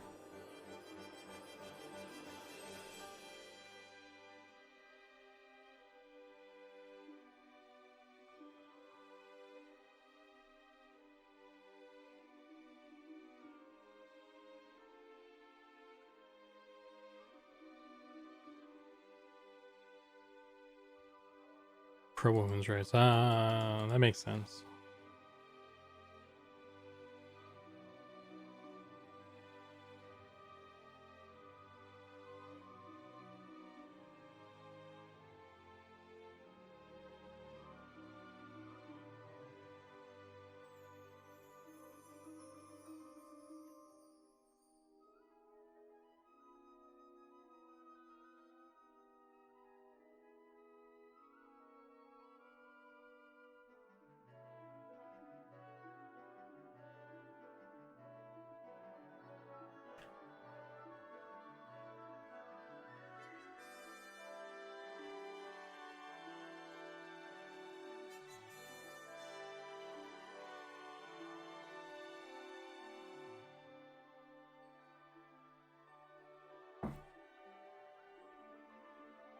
I don't know what to do about this because from different angles it looks different. Um,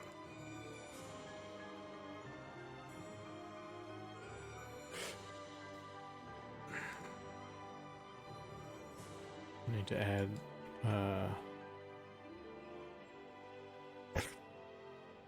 edge loop there.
Does that greatly impact you, John? You secretly a pro wrestler?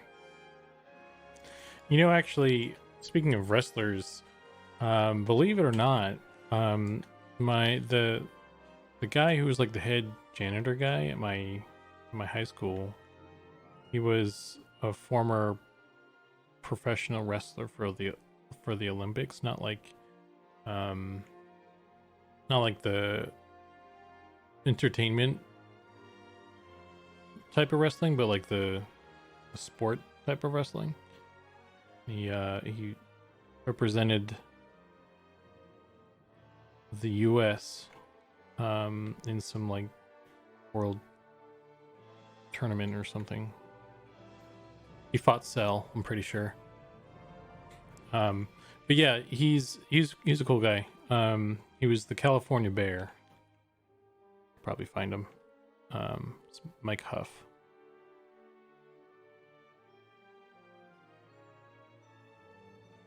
He ran like he had like a class where they kind of just stuck all like the bad kids and shit. And he would, you know, because he's a huge dude, and those guys can't really give him shit, you know. He'll fucking crush them, you know, with his fist.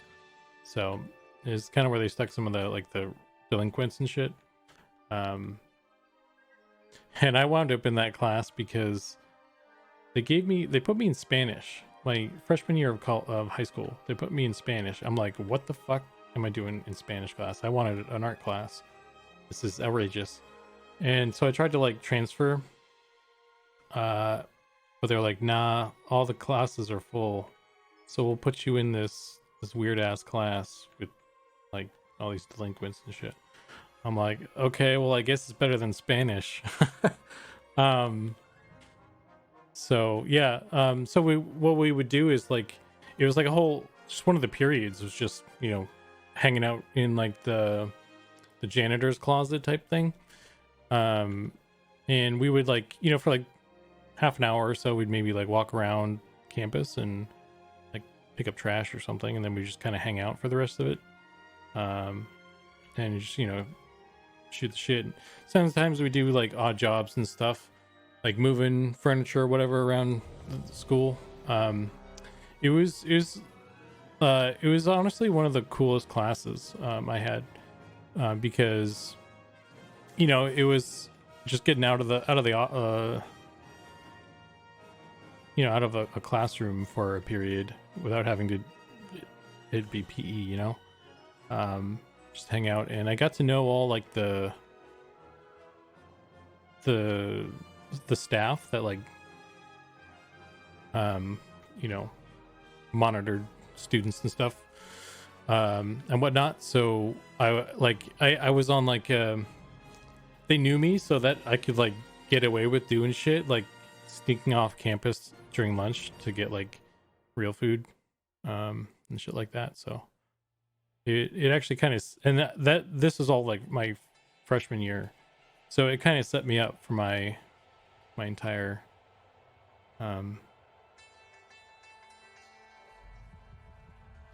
you know, my entire what do you call it,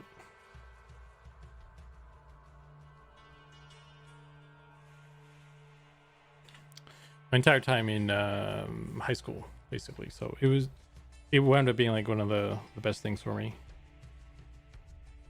It was pretty cool.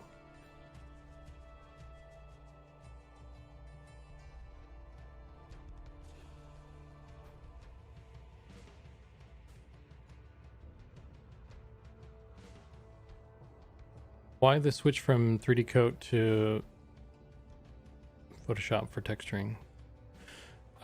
It's they're both. I bounce back and forth because sometimes it's easier to get it's easier to let Photoshop do certain things.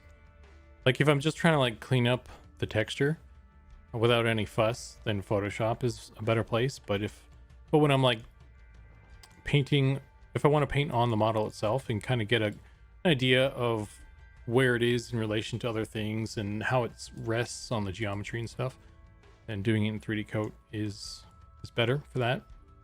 And the cool thing is, up here in the edits tab, there's edit projection in external editor and edit all layers in external editor. So 3D Coat has a built-in function where it'll send it to Photoshop, so you can like do those things in Photoshop and then send it back into 3D Coat. Kind of bounce back and forth like without any huss or fuss, you know. So it's so I bounce back and forth depending on what I'm doing at any given time. It's a very nice feature. It's like the feature I got 3D Coat for.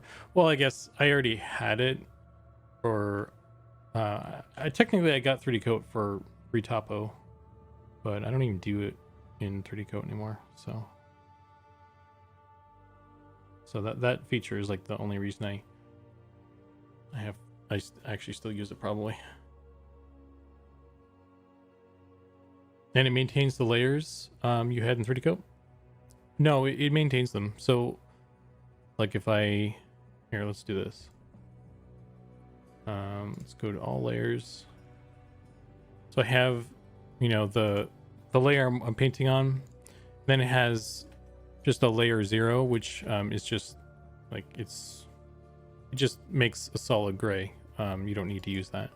And then it actually has the wireframe as well. So if I add a new layer here, and I can make it do a red like this, and I save that, and then go back to 3D Coat, it'll create that layer in here, and you know, obviously implement it. And if I delete it here because I don't want that, and I send it back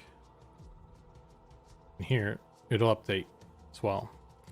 And also that's the edit all layers. And you can also do I think if we do this, let's do this, edit projections in external. It'll basically take a snapshot of the 3D viewport and make that like a 2D image you can edit in Photoshop like this. And it also maintains the layers in here too.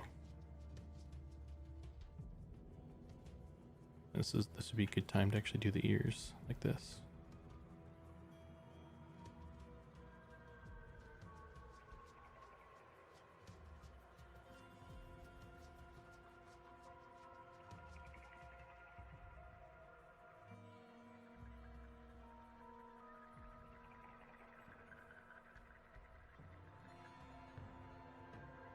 So,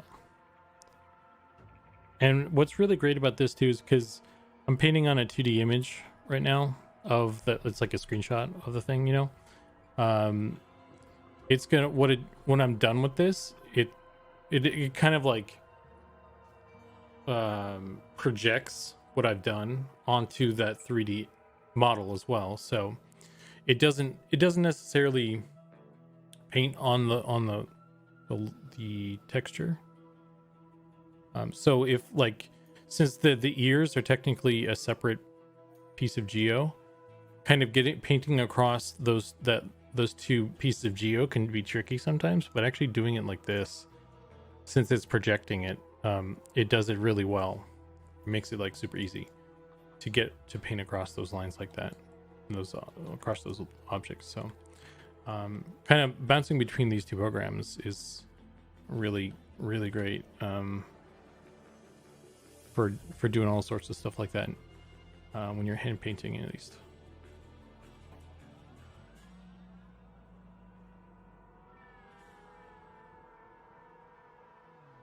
I wonder if I can do the same thing in Substance. I don't think Substance. See, the thing is, I don't think Substance has this functionality. This is like a built-in thing. It's not like a plugin or anything. If Substance did have a plugin for that, though, maybe. I don't think it's I don't think it exists. I mean, I don't know how you would do it otherwise, honestly. Like they need to kind of talk to each other or something. But if you do find like a plugin for Substance to do that, let me know. I would like to know about that. But yeah, I don't know. Substance isn't as good with hand painted stuff though. It's just like the brushes don't respond as nicely.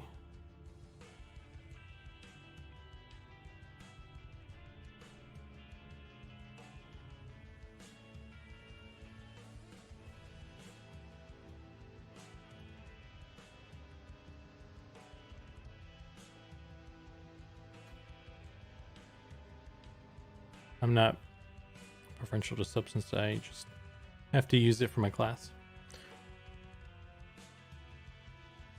Yeah. Substance is still good. Don't get me wrong. It's just like it's a different tool for a different job. You know what I mean? It does things better than 3D Code does. 3D Code is really good for like hand painting stuff. That's its strength. And they have other there's other things they can do. It's pretty good at retopoing as well. But at this point I think I just do that in Blender now. So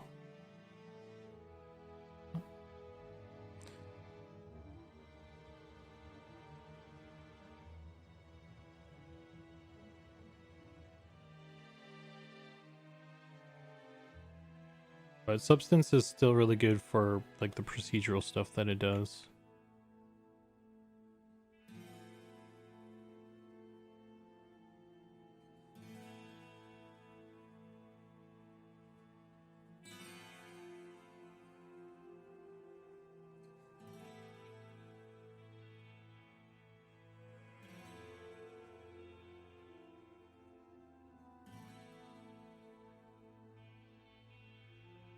Hand painting is all I will be doing. I mean, I don't know what your schedule is or whatever, but don't let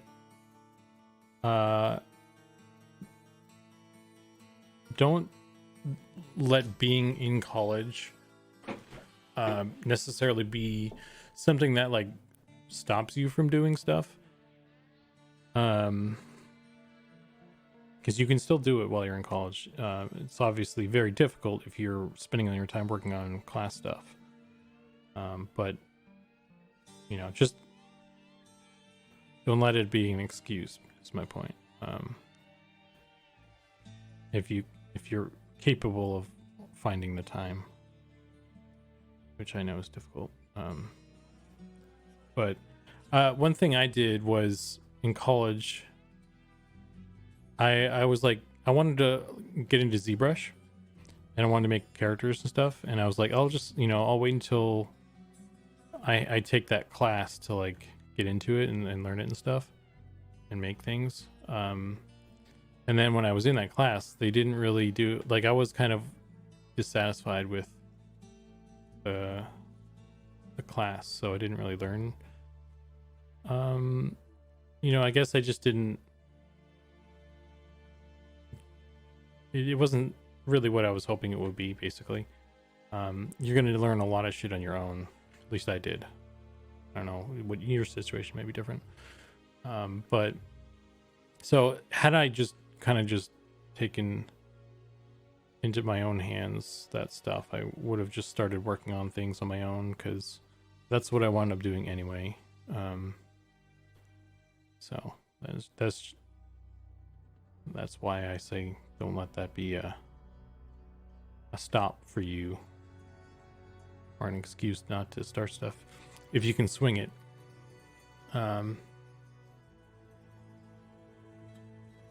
Because you're going to be spending a shit ton of time working on stuff, getting better. You might as well get started.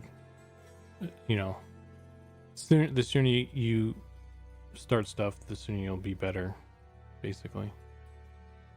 Because it's all about, you know, practice.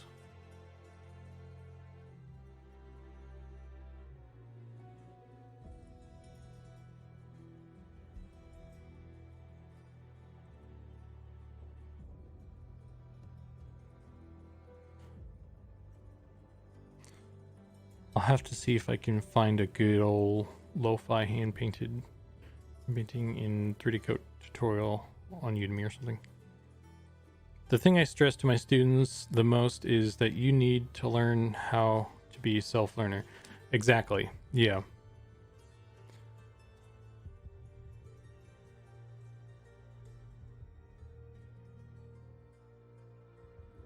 Yeah, because people are not going to tell you how to do shit, and you're not going to find a tutorial, one single tutorial that's going to tell you how to do everything. You know, you're going to have to kind of like run around the internet. At least in my case, what I felt like I've had to do is find shit, you know, little nuggets of knowledge around and just try out stuff. Like one thing that was, I was always trying to like learn how to do really well. I was like trying to look for like the right way to UV stuff. There's no right way to UV stuff. And that chaps my ass because I just want to do, I want to do it the best. I want to be the best at that. And get it down so I can like, you know, be like, I can UV your shit the right way for games and stuff. But it's just kind of whatever, man. Whatever works for whatever situation. I'm just like, no, there have to be rules. I want to follow the rules. You can paint at lower texture resolution. Can you paint at lower texture resolutions? Yeah, you can set whatever texture resolution you want. It doesn't, I don't think you can scale it dynamically. Oh shit. You guys see my new thing here. Welcome to the Tab Target Club there, Darmay 625. Welcome. Yeah, so resolution. You can set it to whatever you want, but I don't think you can do it dynamically like you can in Substance.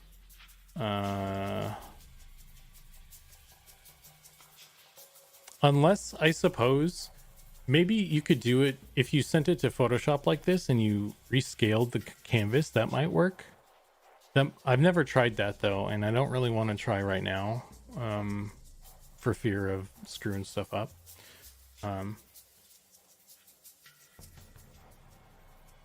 But that's I don't think it has any built-in function like Substance does, so.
I remember. Oh wait, where did that go? Hang on. clicked on the wrong one there.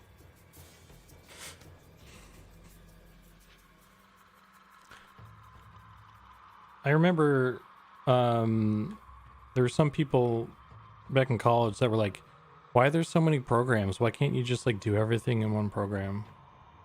And I guess like back then I was like, oh yeah, that would be nice if there's just one thing, like, because like learning Maya and then having to learn like 3D Coat at certain studios or whatever, which I haven't done. I wound up learning Blender at my work because that's what they used. Luckily, it was pretty similar to Maya in at least in the settings that they. Because like most of the people at my work came from the same college, so everyone was like trying to do the same thing. But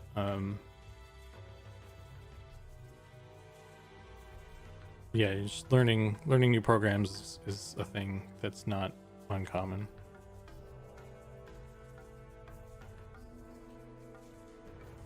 That's why you got to be a self-learner.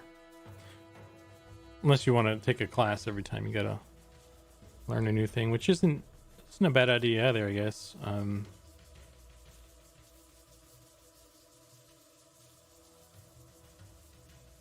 What is the name of this monster? It is this is a ghoul, yeah.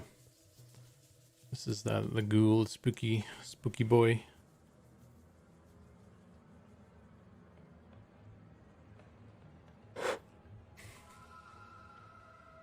He is a monster for monsters and memories. If you're unfamiliar with our game, here's some links with some information. There's a website, our Discord. We just put out a new update, by the way, guys. The December update is out there. If there's anybody out there who has not already seen it, it's got some cool stuff.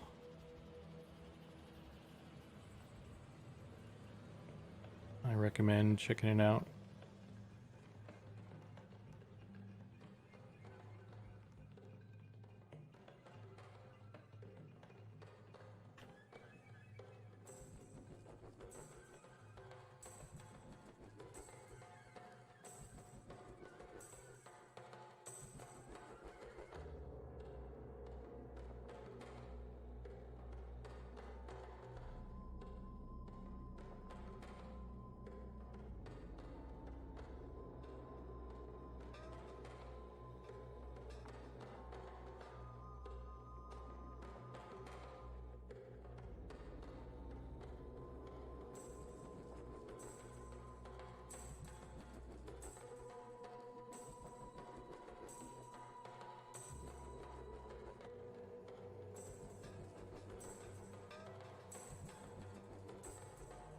I don't know what to do about this middle section anymore.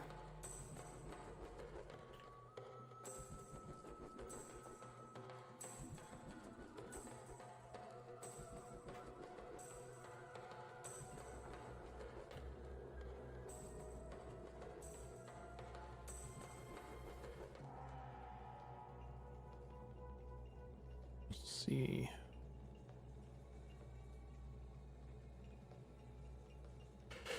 Ugh. Ugh. Oh, my back.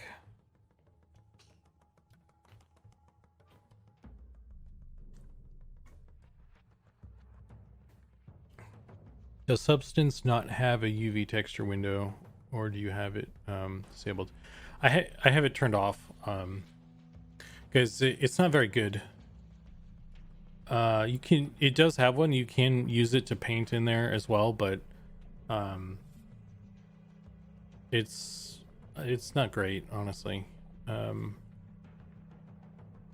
don't even know where. I don't know how to turn it back on. I was looking for it earlier actually.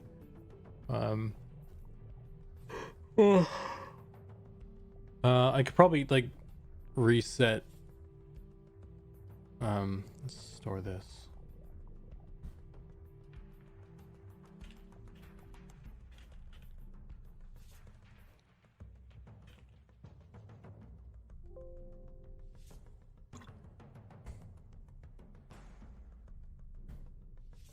Okay. I don't know what that was, but hole in the gum, missing tooth or gap. I think the gap in the concept there isn't really such a gap in the concept, so there isn't really that in here. I'll just I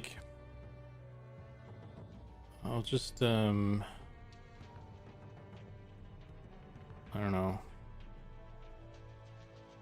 do something like this, I guess. Just kind of continue the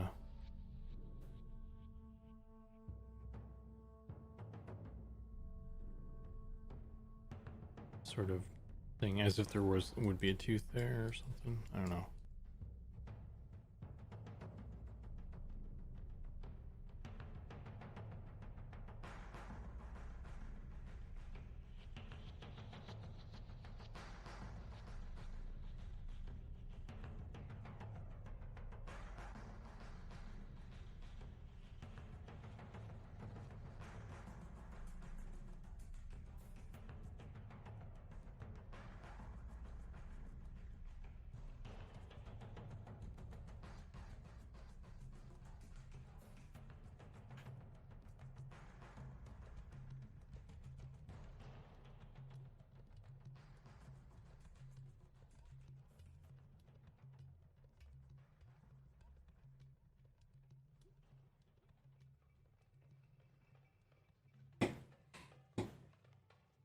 How about a glow?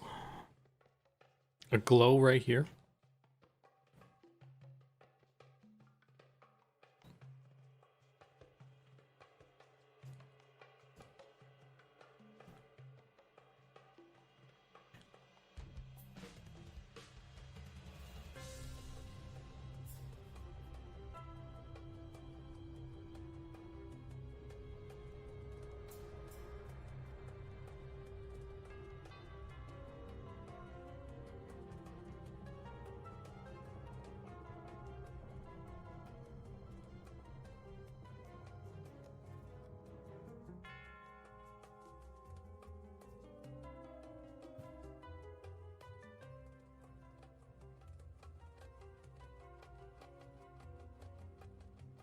Yeah. Well, I mean, we do need some glowing. He's not glowing enough, really, right? So maybe we'll do that. I want some glow sticks, and I want some glitter and rainbows. That's what this ghoul is missing.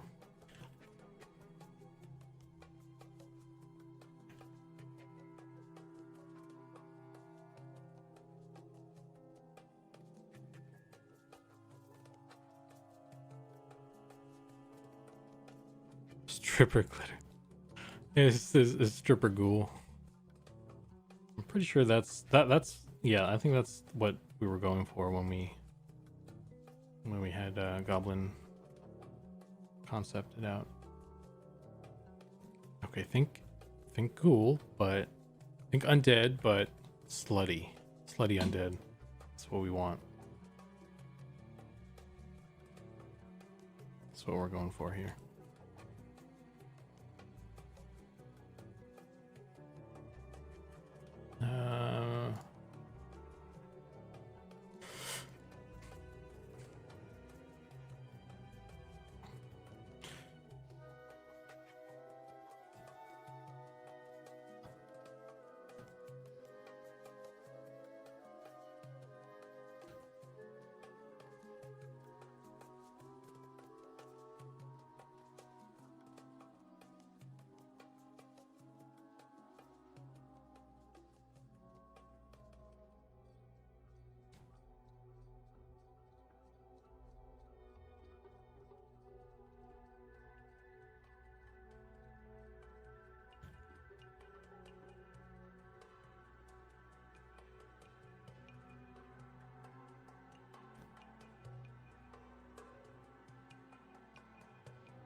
How do you switch to Photoshop just now? Trying to understand your workflow.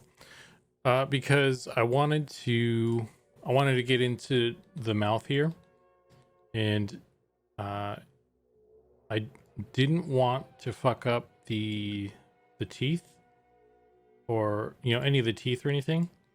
And I just wanted to clean up this area. So by going to Photoshop, I can mask out just this area, and I can rotate the canvas and get like a nice angle, and just really focus on this area without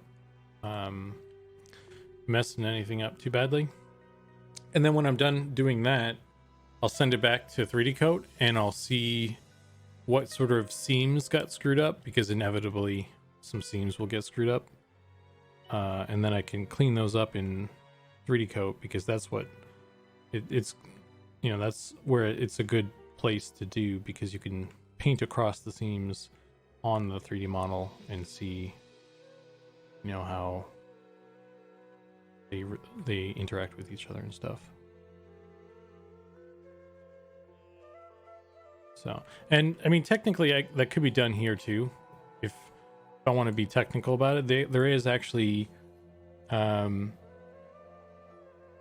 is a masking tool in 3D Coat, and I guess if I had, let's see,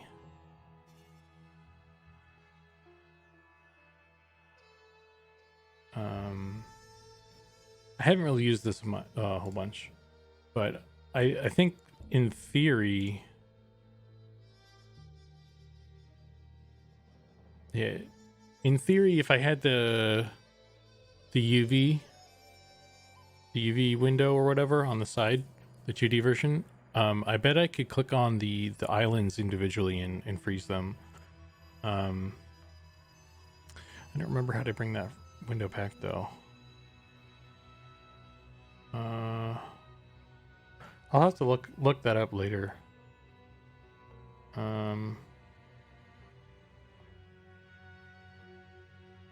Surface materials.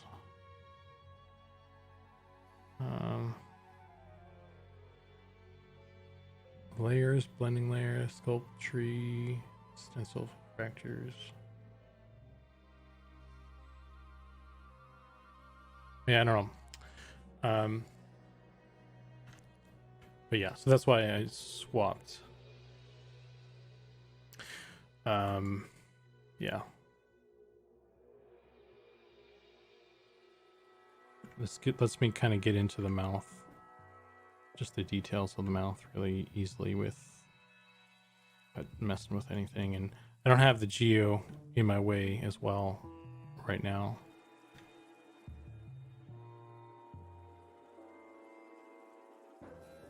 Which is helpful.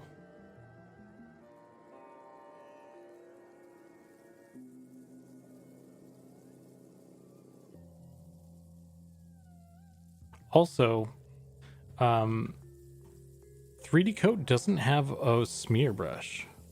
I don't think. There's like there's no smudge brush.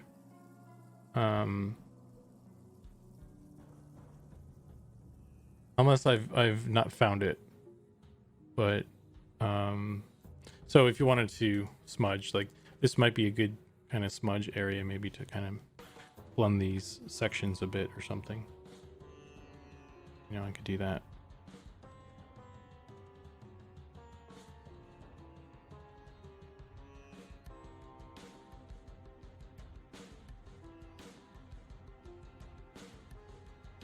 If I wanted to get real specific about it.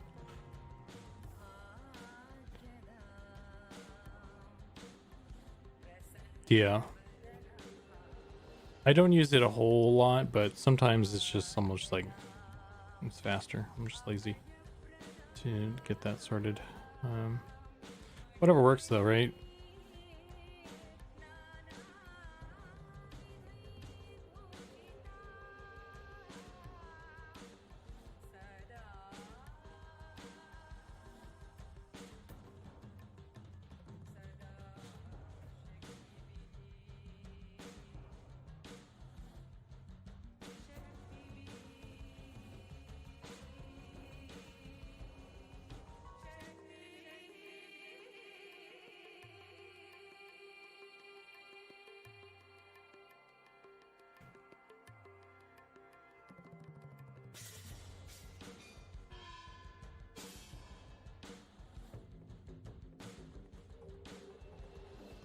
don't know what that it is though. I also need to lighten up this foot at some point.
Save.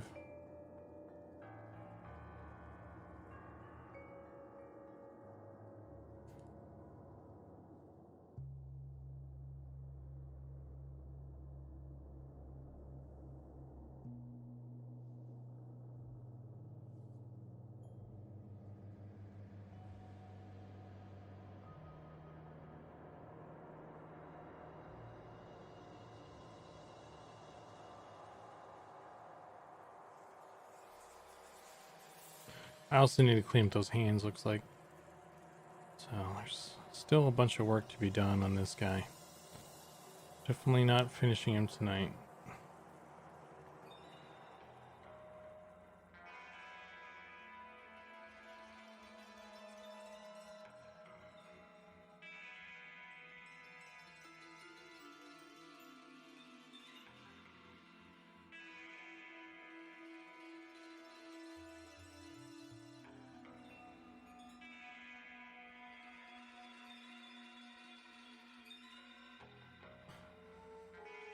Ghouling ain't easy.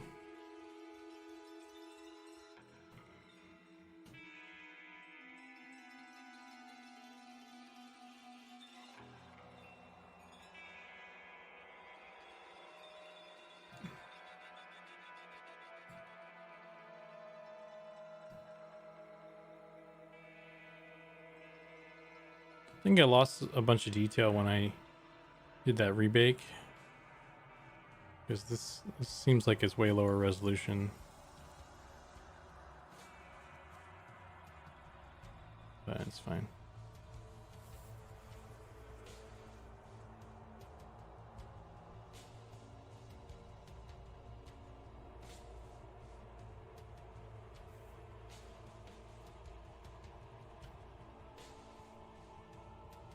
Probably was gonna have to paint over stuff anyway.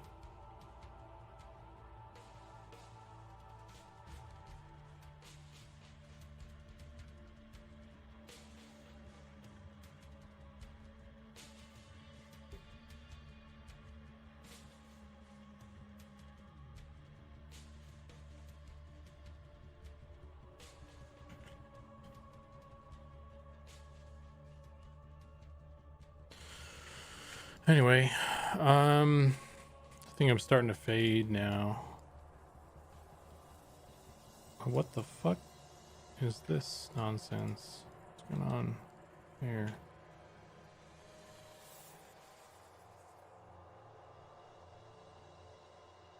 Why is there...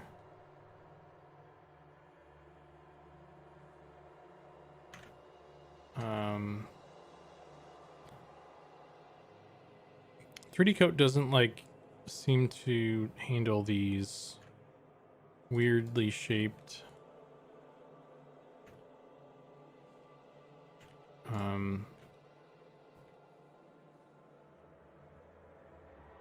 polygons well. Like you can't figure out what it's supposed to be doing sometimes.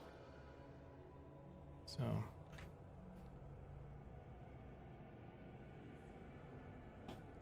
Let me save this.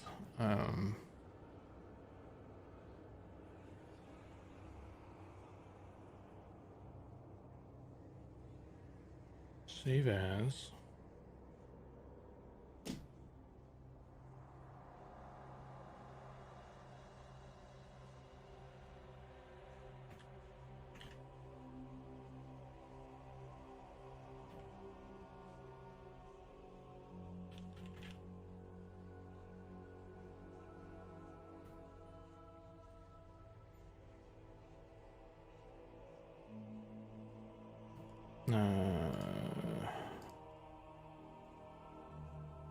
Let's re-export this guy.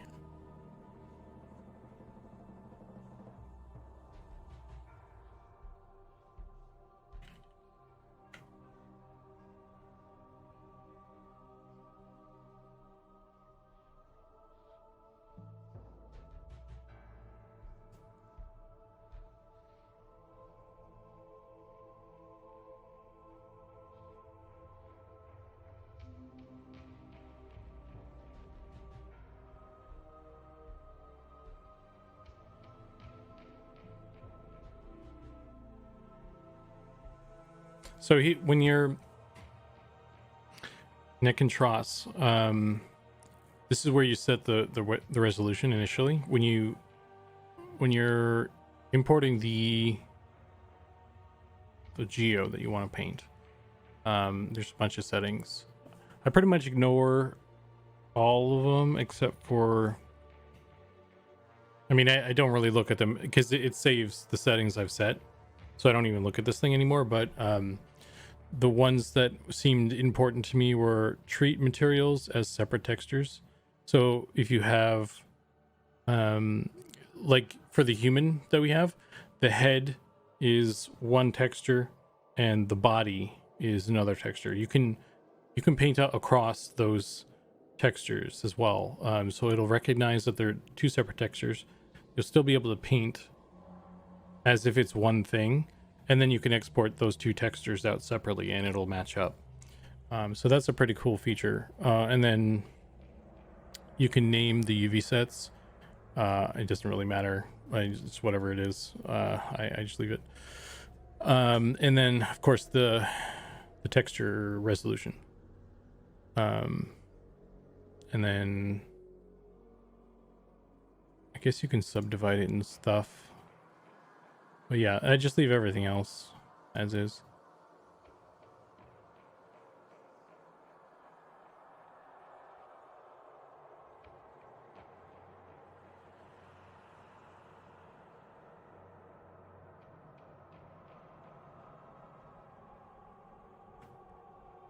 That's probably a setting that's like set on by default, so you probably don't even have to worry about it. But just mentioning it because it's cool. I'm sure Substance has a thing as well, because they do kind of same sort of stuff there.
Not gonna get into the shoulders right now.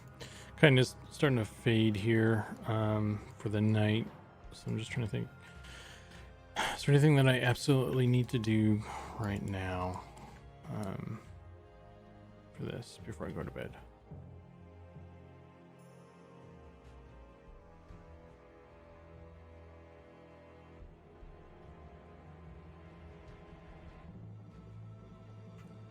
Probably not.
Anyway.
These skin maps are always creepy.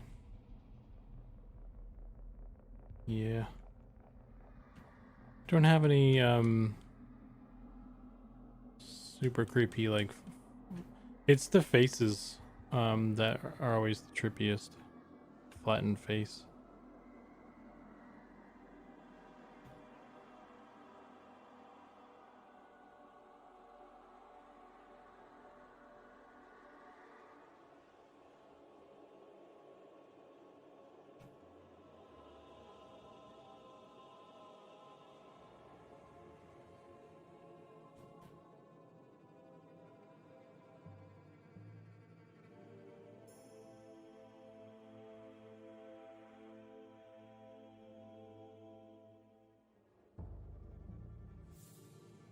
Okay. So let me send this back to just to be sure. All right, guys.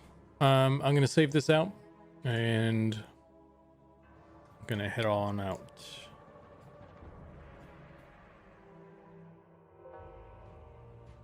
Okay, though that's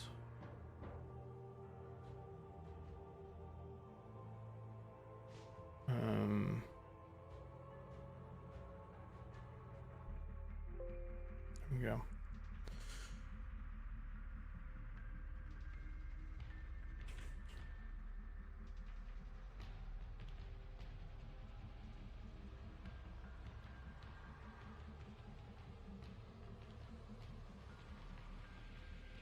So, oh,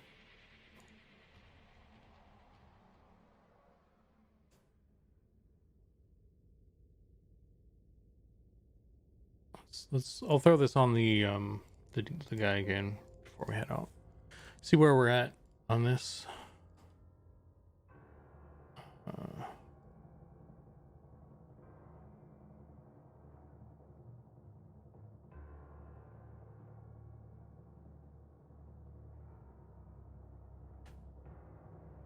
So this is where we are at.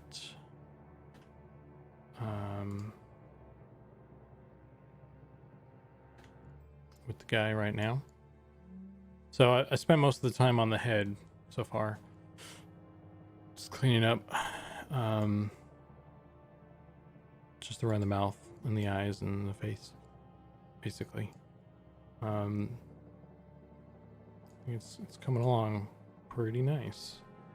So the next bit I need to do is go through the body pretty much, and just clean up odds and ends and stuff, and add a bit more detail here and there. Maybe I wanted to add like the lines of like muscle and stuff on some of it. So that was kind of the idea with these little lines or whatever. So I was going to try to do that here, maybe a little bit on the bicep, or not the bicep, the is it a bicep? I can't even think anymore. And maybe up here, I don't know, we'll see. We'll see what it even looks like. Maybe it'll be terrible and I won't do it, but just general more like noise over on them and stuff.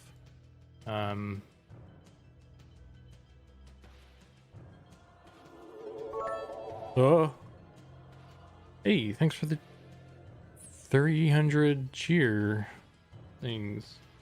Never gotten those before. Thanks, man. I need to get I've never gotten one of those before, and I don't have an alert for it, so I need to get that sorted out.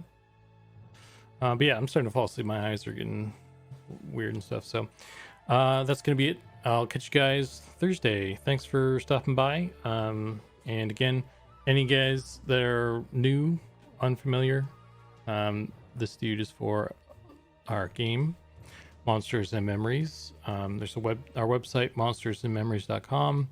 We have a Discord. I'm not making this by myself. We have like a team of like 14 people, and a handful of them also stream if you want to check out other aspects of the game development.